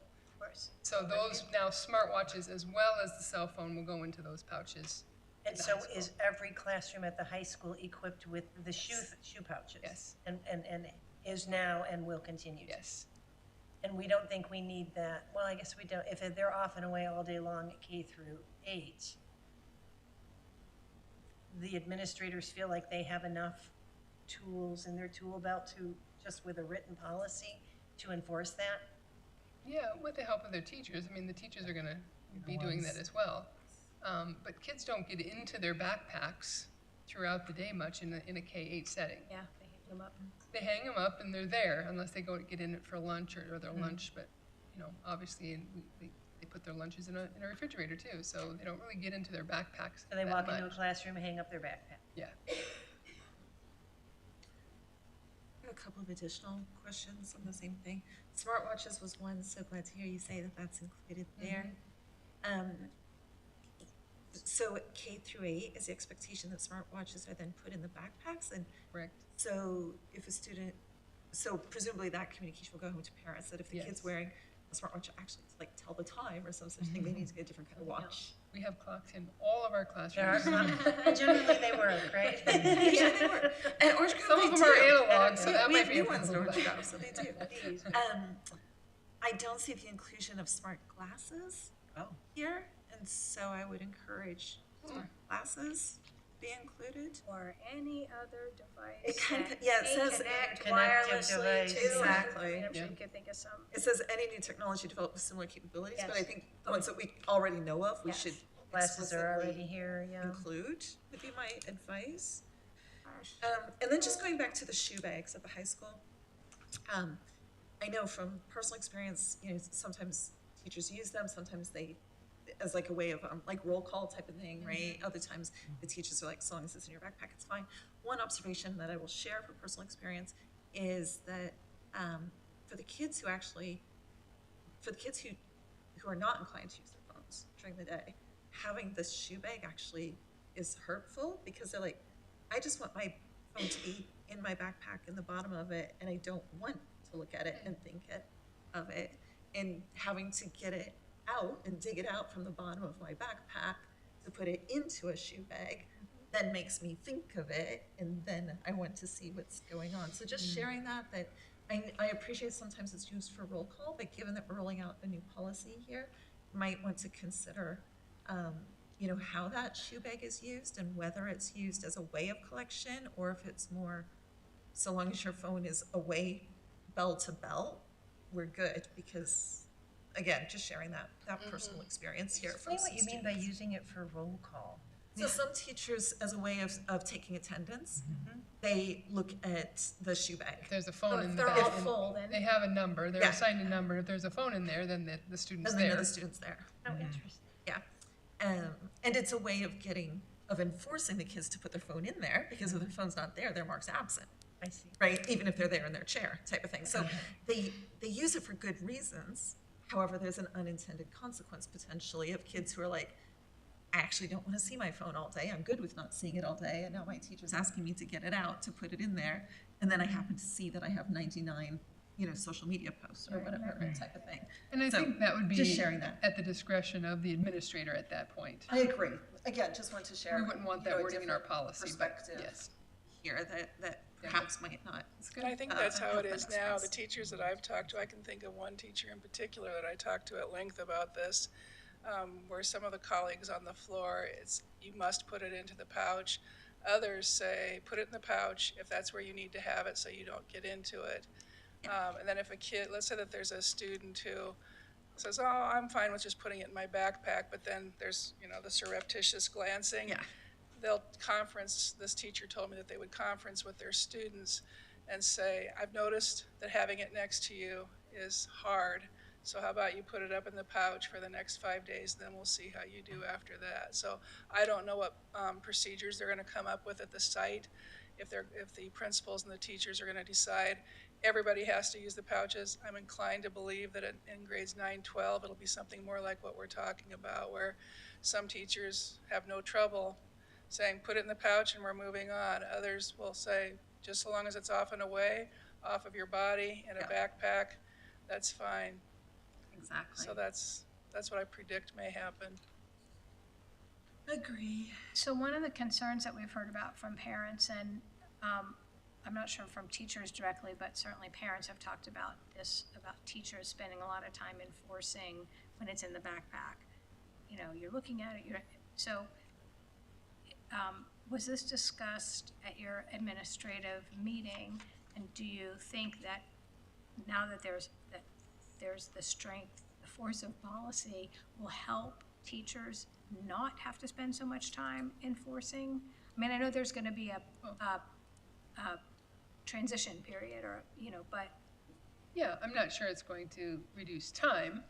It's still gonna be an enforcement. Yeah. So I don't know if it's gonna reduce the time that they have to, but the consensus from the administrators was that with language in a policy, it gives the teachers the credibility to say, no, this is our policy, otherwise I'm not following policy.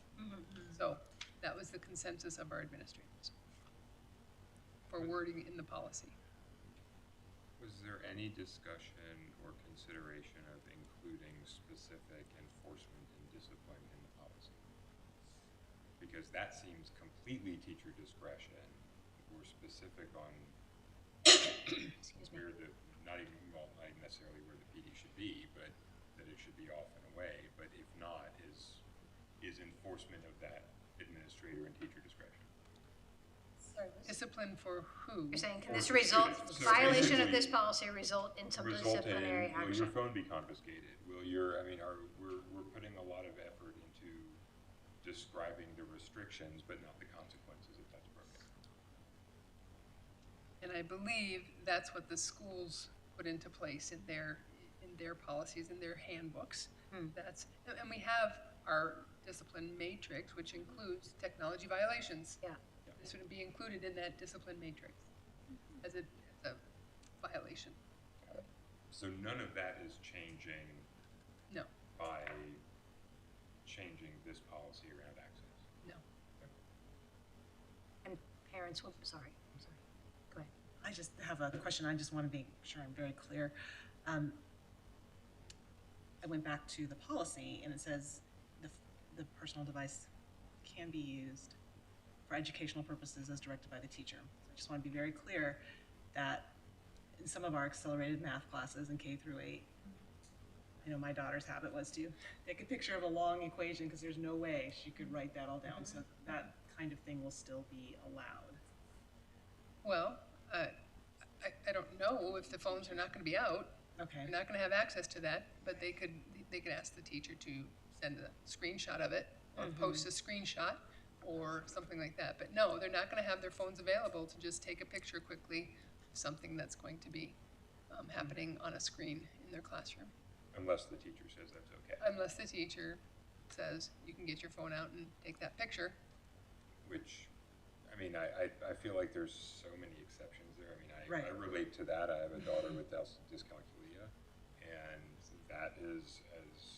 that's an incredibly overwhelming situation to be in, and no way to capture that. You have the class to write down a formula. But at the same time, then you start saying, well, that's technically a medical exception. But then, okay, do we really have to now talk through all of our medical exceptions in the classroom for these types of things? It feels like there's some fuzziness there, and maybe the conversation is more, hey, teachers, think proactively about ways that these can be used for educational purposes. Right, so I see this as two different things. Either the student's going to need to ask the teacher, can I pull out my phone and take a picture, which then we're relying on a student to speak up and do that. And I can see scenarios where some students won't. Or we are relying on the teacher to consistently capture that information and then send it out after the class, which my experience is that doesn't always happen even when the teacher says they're going to do so. I think it's really important that the students be able to have some of that information. I know for my child in particular, it was very overwhelming at times in some of her classes to not be able to get all the information in time. And so a quick and easy solution was just to grab that picture of it. So I love your example about math, because we're engaging in this 3-year process with our math teachers in grades 9 through 12 in building thinking classrooms. Part of that involves vertical work, right? I can see very easily how the math team might get together and say, hey, just like we build in an anchor at the beginning to talk about, or in science when we start with the phenomena, in math we start with the anchor, then remember, when you get done with that, remember to tell kids to take out their phone, snap a picture, and put it away. I can see that becoming just a math classroom practice pretty easily. I don't know that's going to happen. I just know that if I were a math teacher and we were talking about this, I would say, when are the times that we might ask a student to pull out their phone and write those down? I don't think it needs to go into policy. I think kids need to know about it up front. I would probably in my class even say, Mindy, you're responsible this week for reminding me to say, get out the phone to take the pictures at the end when we're finished sharing our work. Oh, you mean because each student has a different, Or you could even assign a student, if they have a class website, you could have a student take a picture and have them post it on the website. I mean, there's so many ways you could get around that in an efficient way. You just have to give it a little bit of thought.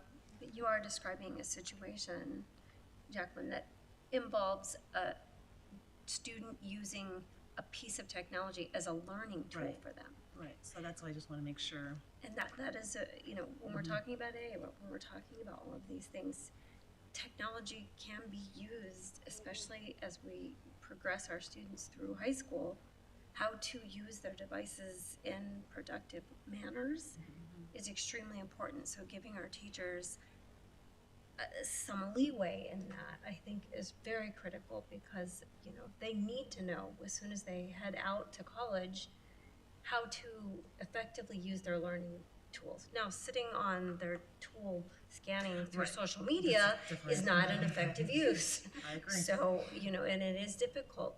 Monitoring of these, whether we said no, or whether we say off and away from bell to bell, there's going to be implementation, and there's going to constantly be a required element of time and time and enforcement. So I think the policy as written allows for our staff to have leeway to use technology in the way that you're describing. for learning purposes. For learning as directed purposes. by I them. agree.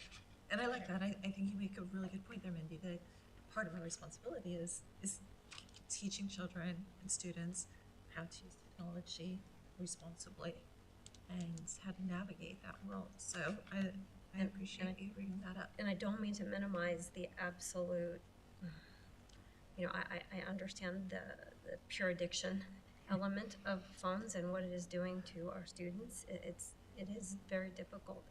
So Right. it's hard to manage, but I think, no matter what we pick, there will be time away from instruction. And I don't know that it even belongs in here, but I think it is important along those lines. I feel it's important to, hand in hand with this, encourage teachers to be looking for those opportunities so that it's a policy that is not completely restrictive, but also is paving the way for productive use. Again, I don't think that's a policy statement, but I would love for that to be part of the culture of CFSD, the same way that we're pursuing an AI positive approach. It becomes part of teachers' classroom routines. This is how we use technology as a learning tool in this class. And they have discretion to have their own routines in their classroom. And so a math teacher could say, today we're going to need to be taking pictures of what we're working on, so you're going to have your phone out. They have that discretion. I have a few follow-ups. Did I interrupt you, Tom? Okay, one is, there's a comment that was made tonight that I just wanted to echo about the importance. I know we're going to, this policy is going to be promoted to families. They have to know that it's coming. So see, my watch is ringing because my husband doesn't know that I'm in a school board meeting. That was distracting. So, but the comment was about Centegix and the importance of reiterating that there are other ways to communicate, and the school is on top. And regardless whether this could be even a standalone comment, not necessarily related to this cell phone policy, but I think we really need to educate our families about what Centegix does and how it's used and why they can feel comfortable relying on the information that's going to come through Centegix. So that's just a side comment. You're saying Centegix, but do you mean? Crisis alert system. Yeah, the crisis one. Yeah, but also. Oh, the Parent Square. Also, you talk about it goes- Parent Square as right, well. I'm sorry, Centegix And parents, you're with talking. Parent Square. Right. Doesn't Parent Square sends out the, sorry. Yeah. I'm saying Centegix. I think Centegix was used tonight, but. It was, but I think Parent Square is what we're Yes. talking about, isn't it? Yeah. Okay. Right, thank you. I think that's really important. And the other thing I just wanted to follow up on was, I believe it was Ms. Jacobs that spoke tonight and talked about process and the importance of data, data-driven approach. And I didn't take very good notes, but you did? I did. So you can tag on to me then. So my question is, it is my impression that this statute was enacted and I think there was a comment about being able to make, adapt to, live and learn kind of thing. So this policy was enacted because the state legislature revised the statute, and they did it pretty recently. And that meant that we didn't have a long run-up to spring enforcement of a new policy on our families.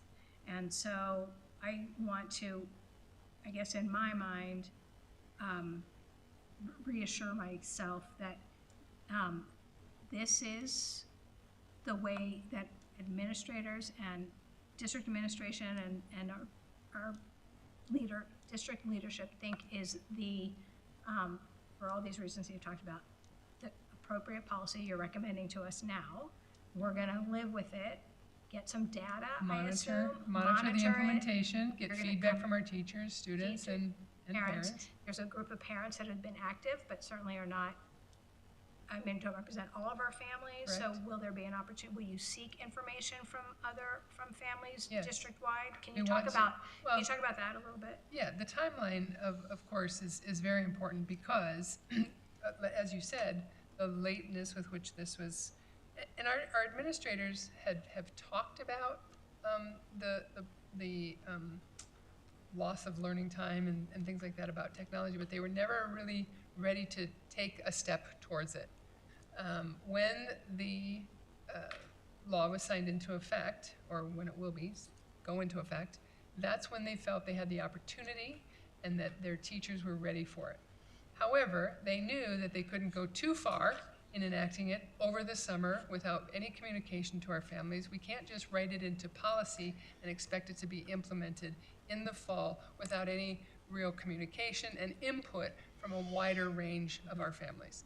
So, to your question, our process is going to be implement the policy as it's written, monitor the implementation of it, gather that feedback, and if there's a desire, revise the policy moving forward.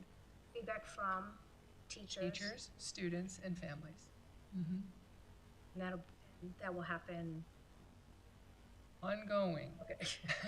We don't have a timeline. We're not going to do 2 weeks and then try to change our policy. We want to give it some time. We want to give the time to see, kids are still going to have to adapt to the changes that are going to be in writing because not every teacher was doing the same implementation of that. So there's still going to be a period of adaptation for our students. And so we have to let them have that period of adaptation to see the impact. So to that end, to get the data, there will be some sort of benchmark. This is where we stick our flag in the ground, and from this point on, this is what we're measuring against to know if we're being successful. We or haven't this is- determined that. Okay. We haven't determined that benchmark yet. But there will be some sort, right? Okay. We'll need to do that, yes. Amount of teacher disruptions or, you know, Yeah, okay. things like that, yes.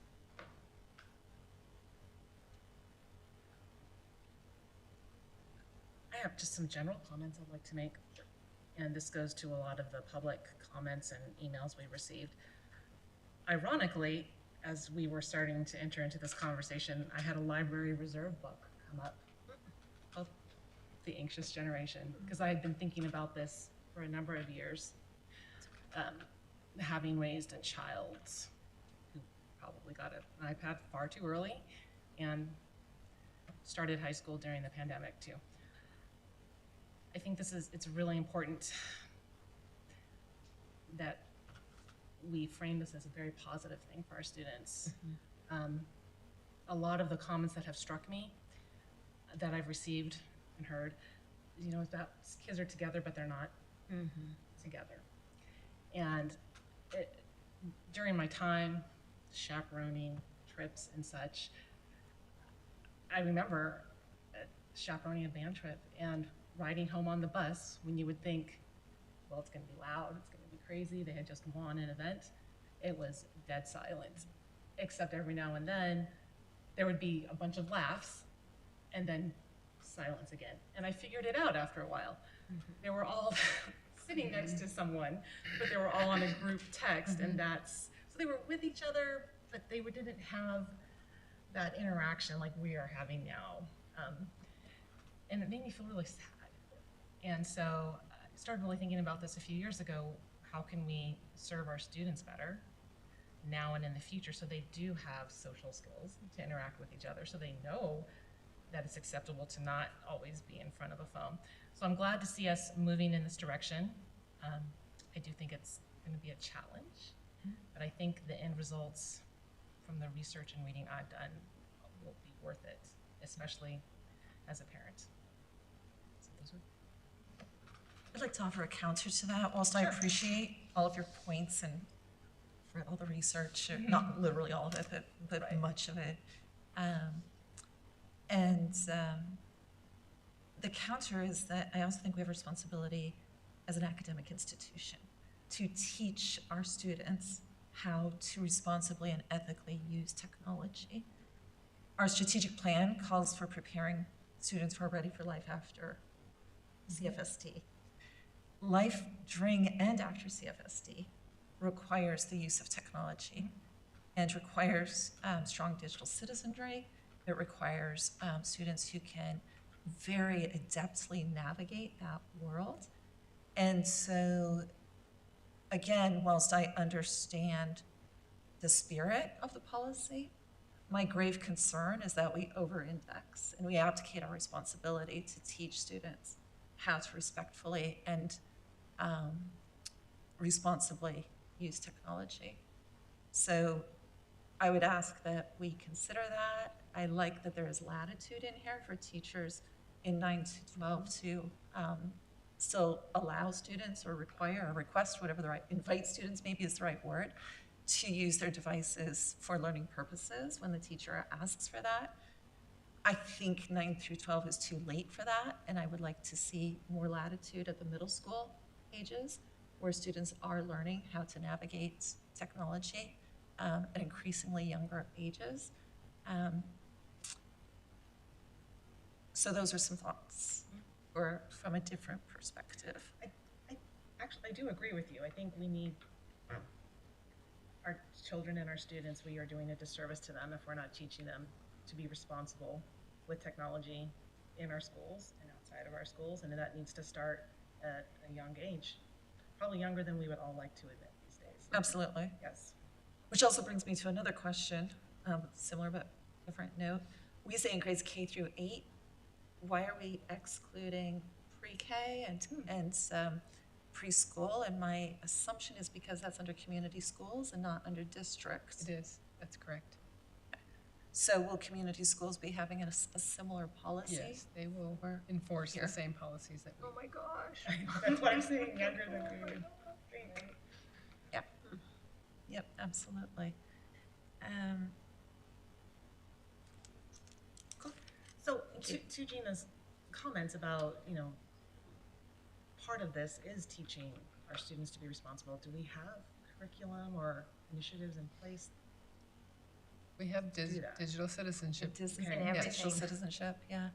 Yes, we But do. again, at the, like, middle school ages, where we do have digital citizenship, if we're saying, off and away for the day, then how does that stack up against digital citizenship? Sorry. They're using Chromebooks. They Um, are. Connected to the Yeah, internet. they have other ways to They're learning access it in, at least in that context. It might not be a device that's being held in their a hand. personal device. And then remember, K-12, the way the policy is written under the second bullet on page 133 or 5 of the policy, all students K-12 can use a PD at any time if the teacher says we're going to be using a device to learn. Right, thank you. And this is about teaching. It is. And so, for me, it's very clear in my mind how that would look if I were still in the classroom of teaching students, this is the way we use it in this particular classroom. Yes, we're following the rules of the school, and the specific uses are this, because of this. And students usually respond, when you explain the why, my experience has been that they get it. They might not like it, but they understand. And teachers in their planning are going to know when they need to use it for learning. Yes. For that class It's part of period. that lesson plan. It's part of the lesson plan, so it's going to be planned for, not on a spur of the moment. Right. You know, we'll take out your phones and let's do this. It's going to be planned. Yeah. Be I'll bet there'll provisioned be for that. people, you know, we post agendas and learning goals. I already know some people will have a little cutout of a cell phone and Yeah. they'll stick it near number 3 on the agenda to let people know this is where we'll be using the phone, and then we're going to go on to step 4. There's no phone there. Yeah. I mean, teachers are very clever about how they teach students the classroom procedures and routines. Absolutely. How And if I we recall, the learn. first couple of weeks are always very much based on, here are the routines for the classroom, establishing that. This one will just take a little bit more reinforcement. Right. And hopefully there will be some consistency teacher to teacher. I mean, that's going to be the challenge, I think, on your end. That has been our I mean, it's one thing communication with the administrators, that, you know, the policy says this, now it's the Yeah. enforcement of it. You Because need that's going to to- be key to keeping students compliant. And, Correct. And then hopefully over time, reducing that level of distraction with the phone in a backpack as Well, opposed. and adults modeling the same behavior. Yes. We shouldn't be scrolling Right. at lunch either if we expect our students not to be doing that. Right. We should Yeah. model that model the Almost behavior. That's that- when it gets really Take it tough. away at lunchtime, then anywhere else. Make the kids talk to each other. How does this carry over to before and after school activities that are school related? Well, Such as trips on the bus, like Jacqueline was referencing. The sad trips on the bus. The sad, very You know, quiet Tuesday night bus. band practice, before school cross country, after school track, are these considered, do these carry over to that? Is that completely discretion of coaches and instructors? I would say, I don't think you see too many track athletes carrying their phones with them. during But is it, events. is it, During is events, it a yes, problem? Sure, I'm Right. sure they have to set rules and expectations for their team members of what is expected. I'm sure our band teachers have to talk about when it's appropriate and when it's not. Technology is everywhere in our lives. And we, again, And those are still an extension of the classrooms. Well, Yeah, and that- right, and it's that's in why I'm instruction. clarifying Yeah, this, so what's where in we- instruction? Our words here are often away from bell to bell during each class period of the school day. But not Does that including need to after be the worded school. differently to address other times that students are? But if you look at the paragraph right above that, the sentence above the bolded, it says that staff members or administrators have the right to prohibit the use or to permit the use during any specific time. So I would think that, like Mindy said, band teachers are going to say, this is when you can use it and this is when you can't. Track, same way. So it's a teacher discretion. Or after school, Yeah. yes. But we don't feel a need to address that specifically in our policy. But it says, that second bullet says, in a classroom setting. and then there's those bullets. Right. So we're talking about non-classroom setting. You're talking about how do you extend it? Does the teacher have discretion in a non-classroom setting that is nonetheless instructional? But if you look at about midway through that second bullet, where we're going to cross out staff member, the next full sentence, the school administrator or staff member always has the right to prohibit a student's use of PD at certain times or during designated activities that occur. Oh, that one does say during the school day. Where is that? Wait, can you, I'm sorry. I'm not- The paragraph above, actually, isn't it? Well, it's in the second bullet, Yeah. like main bullet, Yeah. before the two sub-bullets. Yeah. that Oh, are okay. So Tom, are you recommending But that's- that there be language in here to extend beyond the school day to I'm just asking if that's, academic-related activities? if that's been discussed and Thought about. considered, and if it's something that Yeah. should be in there. I would think about that in a classroom setting. Or maybe it's a matter of extending that occurred during the school day. Maybe it's a matter of considering that verbiage, a school day and or school event. Yeah. School, Food for thought. Food for thought. Also, something to consider is my daughter's had teachers that use services like Remind to contact students throughout the day, like. Oh, no, we're we not use going to- Parent Square. Okay, No, we use Parent Square, no more Remind. okay, so, Even the one you're thinking of. Yes, I even the one you're yes. thinking of. okay, so that won't be an issue. You know, notices have gone out. You need to be here at this time, and sometimes this time is 1 minute after the bell. So if phone is away during the day, I want to make sure that our students know where they need to be, because the culture sometimes is, I'm waiting for some direction that I need to be there. on their And now they personal might devices, not. they get these directions? Yes, During Well, class at the time? high school level, they can okay. go in between classes. Passing periods, They before have after passing school, periods that lunch. they can be checking lunch. Okay. I I think share you know where I'm Jacqueline's going. concern because I've seen it be a minute-by-minute thing. I think it Yes. may just need to be reinforced as part of this, that, hey, teachers Yeah. or coaches or whoever, if you are communicating with your students, The you need to expectation have a can't. buffer there now. Right, because they might not even check their phone during the passing period. Maybe they need to use the restroom. And then they don't know that they need to be somewhere at 2:36 or, you know. I think you're raising a valid point. It's about Yeah. education all around, right? Education of our parents, our students, Yep. our staff, our teachers. And this again will be like part of the live and learn. Like, Yeah. we're gonna figure, I mean, there's gonna be things that you cannot think of Right. now. Yes. So That's true. what the first I thought. I was thinking maybe there's some relief. So you said community schools is gonna have their own policy. Is that something? Well, They- when I should say they already community do? schools, so they are in classes, right? So when they're in classes, then they're expected to be learning in those classes. So we won't. Now, for sports, you know, if their parents need to pick them up or you need to go here, you know, after school, that's an after school sport. I don't think we're talking about, you know, the sports and the extracurriculars that are not in a classroom setting. Okay. We brought up community schools because of Valley View. Yeah. They run the Valley View Right, program. Right, but It's it also led me here, to but- think about the fact that you have similar programming happening at other schools. I know it's not completely run by them, but I'm just wondering the crossover in policies. Travis Coulter told me that community schools follows the procedures established by the sites. So even, sometimes they might be the same and sometimes they might be a little different, but they follow, so that students aren't confused. They follow the procedures and rules that have been established at the sites. But you bring up a point that we do need to discuss this with Travis Coulter, the director of community schools, as far as study hall. That's a great question. You know, things like that, where we really wouldn't want them using their phones. It's an after school. That's a Whether that's classroom a setting. pottery class or a Right. yoga class, it's a So classroom we may setting. need to discuss that with That them. has to be buttoned down, Yes, is determined how that's gonna go. because at the middle school, they do have study hall after school. Right. Which is a And before school. class. Right? We would call that a class.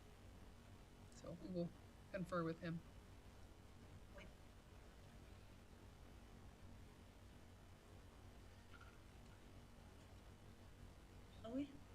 changes to this policy? We shall. Indeed. All right, so let's move on to page 5 of the policy, or page 133 in your packet. This is going to be an easier one. In the third closed bullet, the phrase "including cellular service" was added. If you move on to page 134, this is a change that was made recently that I'll put in the second reading, the very bottom of the page, page 134 or page 6. The very last line, medial, will be replaced with media. Sharp eyes, Mr. Logue, thank you. Moving to page 135. This doesn't say menial. Yes. Yeah. Yeah, it didn't say menial, I guess that was good. Also on page 7 of the policy, page 135 in your packet, very last bullet on the page, look for number 4. You'll see should not. We need to remove that should not so that it correlates with the parenthetical there, the would. Yes. That would reflect negatively. The other change on that page was the spelling error of the word negatively. All right, now we're moving on to, oh, this is a good one. Page 136. This is a good one. Or page 8. Very bottom of the page, second to the last bullet. Under the use of school-related social media by district employees, the 7th bullet was modified to say communications, for example, blogs and wiki posts, shall be well-written using standard English, Mandarin Chinese, or Spanish for school-related world languages, blogs, wikis, etc. And on page 137, which is page 9, all right, this was kind of a big shift. All right, this is the one, okay, in the second bullet under use of social media, details relating to students' personal social media were added, i.e. a student may only access social media platforms when allowed to do so by the student's teacher. Additionally, a student's personal social media post can be considered inappropriate regardless of when or where the post is made if it meets the criteria that are listed on that page. That was a big change. Then on this next one is kind of a big change because it covers pages 9 to 11 or pages 137 to 138 in your manual there. To improve readability, you'll see that there is a on page 9 toward the bottom, the second bullet, round bullet at the bottom says when using school-related media, and that first bullet says for school-related social media. There was a section, that starts when using school-related media originally came from, okay, so there were two, let me. Yeah. Cheryl, I I'm don't know getting a where little you are. punchy. I can't I'm getting a find little the punchy. Let me pages. not I don't look at my actually have paper. I'm gonna page explain it numbers. this way. Oh. So under the use of social media by students, there were two sections. One talked about school-related social media. The other one talked about personal social media. And what Tom pointed out was there was a section, it talked about school-related social media, then it went to personal media, and then it went back to school-related. So he very rightly said, how about we take that section that starts out, and right now mine is, I've already added these changes, so my pages are a little off, but it's the section that begins when using school-related social media, and then there are about 1, 2, 3, 4, 5, 6, 7, 8 bullets underneath it. That whole section was moved up to Will be be moved up. under school-related social media. Nothing was changed in it, it was just moved for better readability. And so in the second reading, I'll have that there so it makes more sense for you. Cheryl, within the social media section, What was that, Jean? within the social media section, Yes. page 10, first bullet point, paragraph beginning, a student should state stroke post only what he or she wants the world to see. Yes, a student should state, post only what he wants the world to see, yes. It says the parent stroke legal guardian, teachers and administrators may visit a student's social media sites. However, elsewhere in the policy, it states that teachers and administrators are not allowed to follow or friend a student's social media site unless there is a familial relationship. So I'm just true. calling out the discrepancy between those two areas. Thank you. I will check into that. Thanks, Gina. Thank you.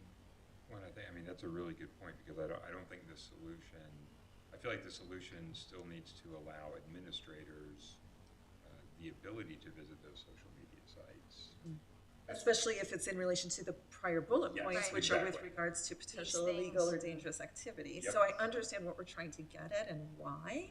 And why we also don't want them doing it on just a Exactly. casual basis. Exactly. Yes. So I think we just need to somehow firm up, shore up what the intention is there. And I think there's a difference between looking at it and following. Yeah. Like, But we don't want teachers to be looking at students' social media either. I'm sure that's not what we want to have done either, so. no, but Right, but in administrators. the cases of, Yeah, that teachers. needs, thanks for that catch. We do need to yeah, fix I that don't, part. yeah, we have to be Yeah. more specific there. Okay. This is the tiniest of weird nits to pick. But as I was reading this, I was thinking, so when using school-related social media, use standard English. Blog and wiki posts should be well-written, et cetera, et cetera.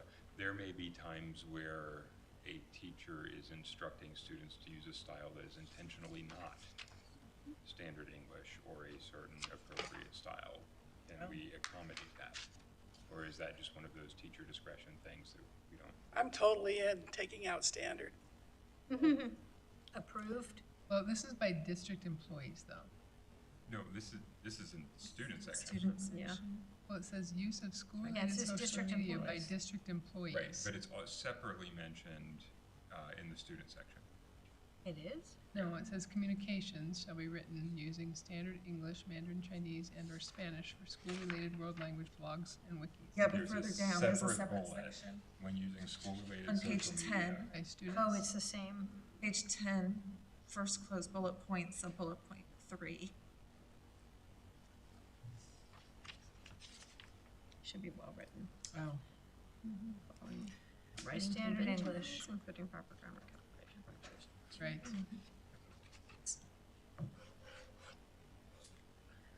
Like Yeah. if there's instruction to say, write something in slang. that Informally, would- yeah. Sure. I know it was back in the dark ages, but I had a website, a blog that students could respond to. But it was with prompts, like imagine that you're writing to your friend in Costa Rica. Well, Yeah. that wouldn't be, it might not be standard Spanish. It might be very informal. Colloquial. Can we just say should be well-written? I told you it Regardless was a of the- weird nit to I pick, know, all I right? gotcha. No, that's a, you're right. We could just, yeah, get rid of, just say blog, they should be well-written, following writing conventions, including proper grammar. We'll just leave you to noodle on that. Yep. Noodle here. Okay. Unless otherwise directed by the teacher. Yep. Or maybe depending on the, Unless otherwise. depending on the directed. learning goals, or depending on the desired outcomes, or. Good point. Oh my goodness, we're on the last one. Okay. Don't worry, I have questions on the first couple of pages before I realized you were taking questions in real time. So, sorry to burst your bubble, but we'll be going back to pages We'll 1 go and back 2. to the questions. I'm just happy this one, because I keep going, okay, don't lose my place. Page 139, I think it's page 139 for you, but then I added that whole section, so I might be a little bit ahead. It's page 11 of the actual policy, under acceptable use. I'll give you a minute to try to find it. Acceptable use, okay? This sentence was added, district internet and property may only be used for authorized activity. Here's that thing again about personal gain, so we already talked about how that needs to be relooked Well, at. Think about it and I would think we would need to, if we keep that, we would need to define what is personal gain. What other questions do you have? Ina, you're up. Oh, I'm up? Yeah. Woo-hoo, I'm excited. Let's go. how exciting. I am exciting. Okay, page 1. page 1. Of Page the 1 Of policy or of, regulation? just a sec, just a sec. Page 1 of the regulation first bullet point, so it's under the section that begins filtering, monitoring, and access controls shall be Yes. established too. First bullet point in its rewritten form says restrict access to minors to inappropriate, stroke harmful matter on the internet. I know you're gonna say. Please. You have students who are 18. We have students who are 18 is one.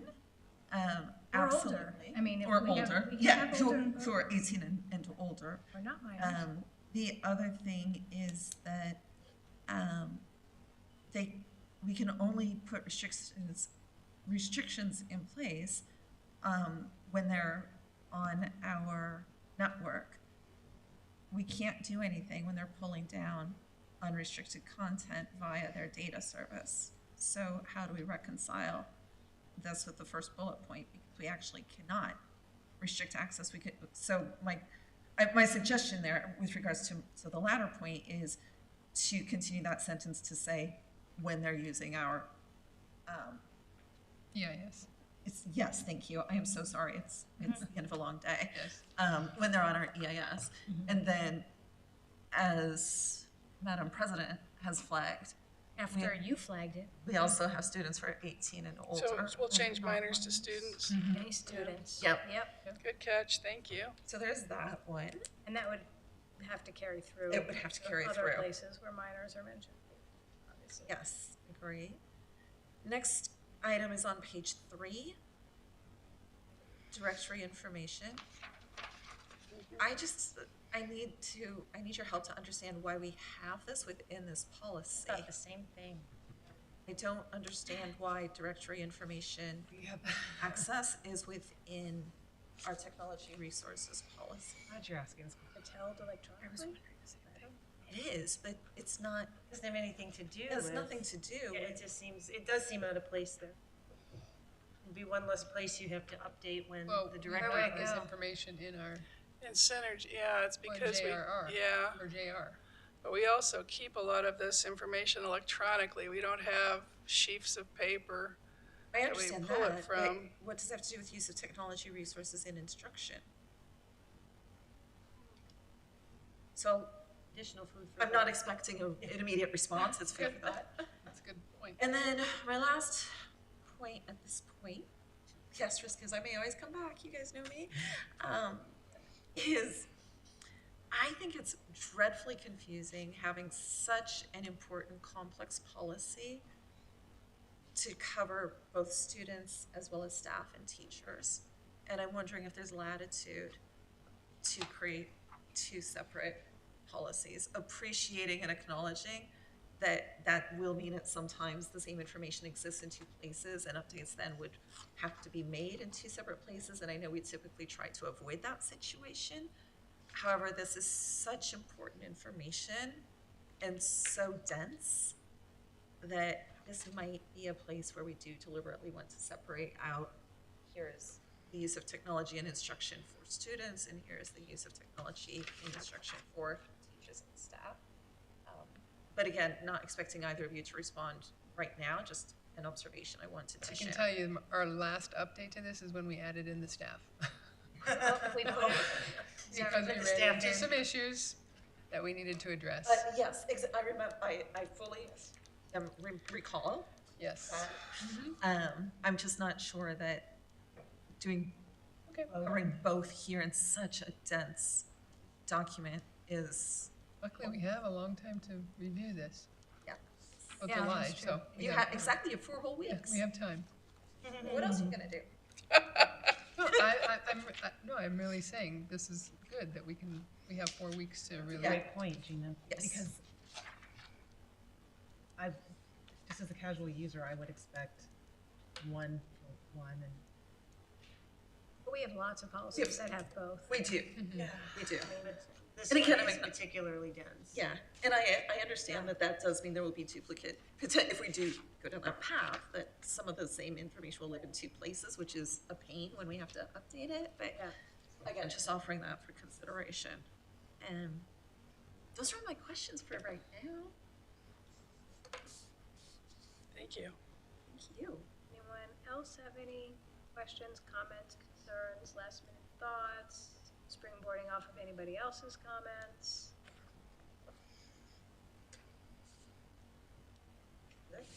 Good. Thank you for this presentation. Thank you. Thank you. For your patience. Thanks for your help. Thank you for your patience with us as well. Thank you for all your help. Appreciate it. Appreciate you all. Discussion and reports is the time that we set aside to discuss any matters that may be pending at the state legislature that affect our business. I think at the moment, we're just waiting for a budget mostly. So, That is what thank you we all are for being waiting here. for. Thank you. Well, we've got two budgets, right? We have two separate budgets Two separate budgets. right now, Terrific.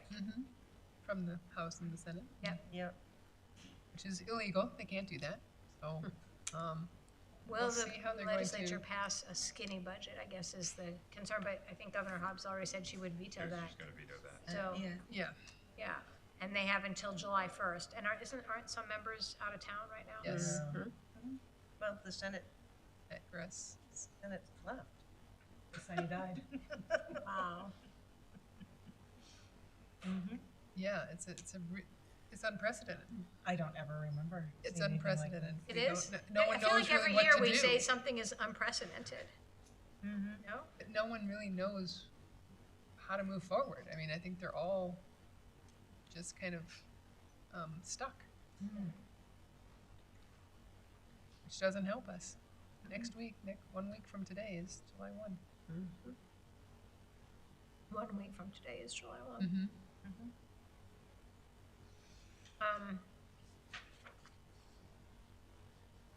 Anything else under discussion reports? Oh, have we heard anything more about the 40%? Oh, yeah, We have not heard any more. okay. No. Tom and I have agenda planning tomorrow. Are we going in person or I'm or going in remote? person. Well, then I'll go in person. Okay. I knew that, so I didn't bring the materials. Okay. Okay, Figured that sounds good. That's agenda planning. Any comments on agenda planning? Would anyone like to make a motion to adjourn? I'll move, we adjourn. I would second. We have a motion and a second to adjourn. All those in favor? Aye. Aye. Any Aye. opposed? Just say aye. Oh, sorry. Aye. Anyone oppose adjourning? Yeah. Okay. By motion, by a vote of 5-0, our meeting is adjourned. Thank you very much. Thank you.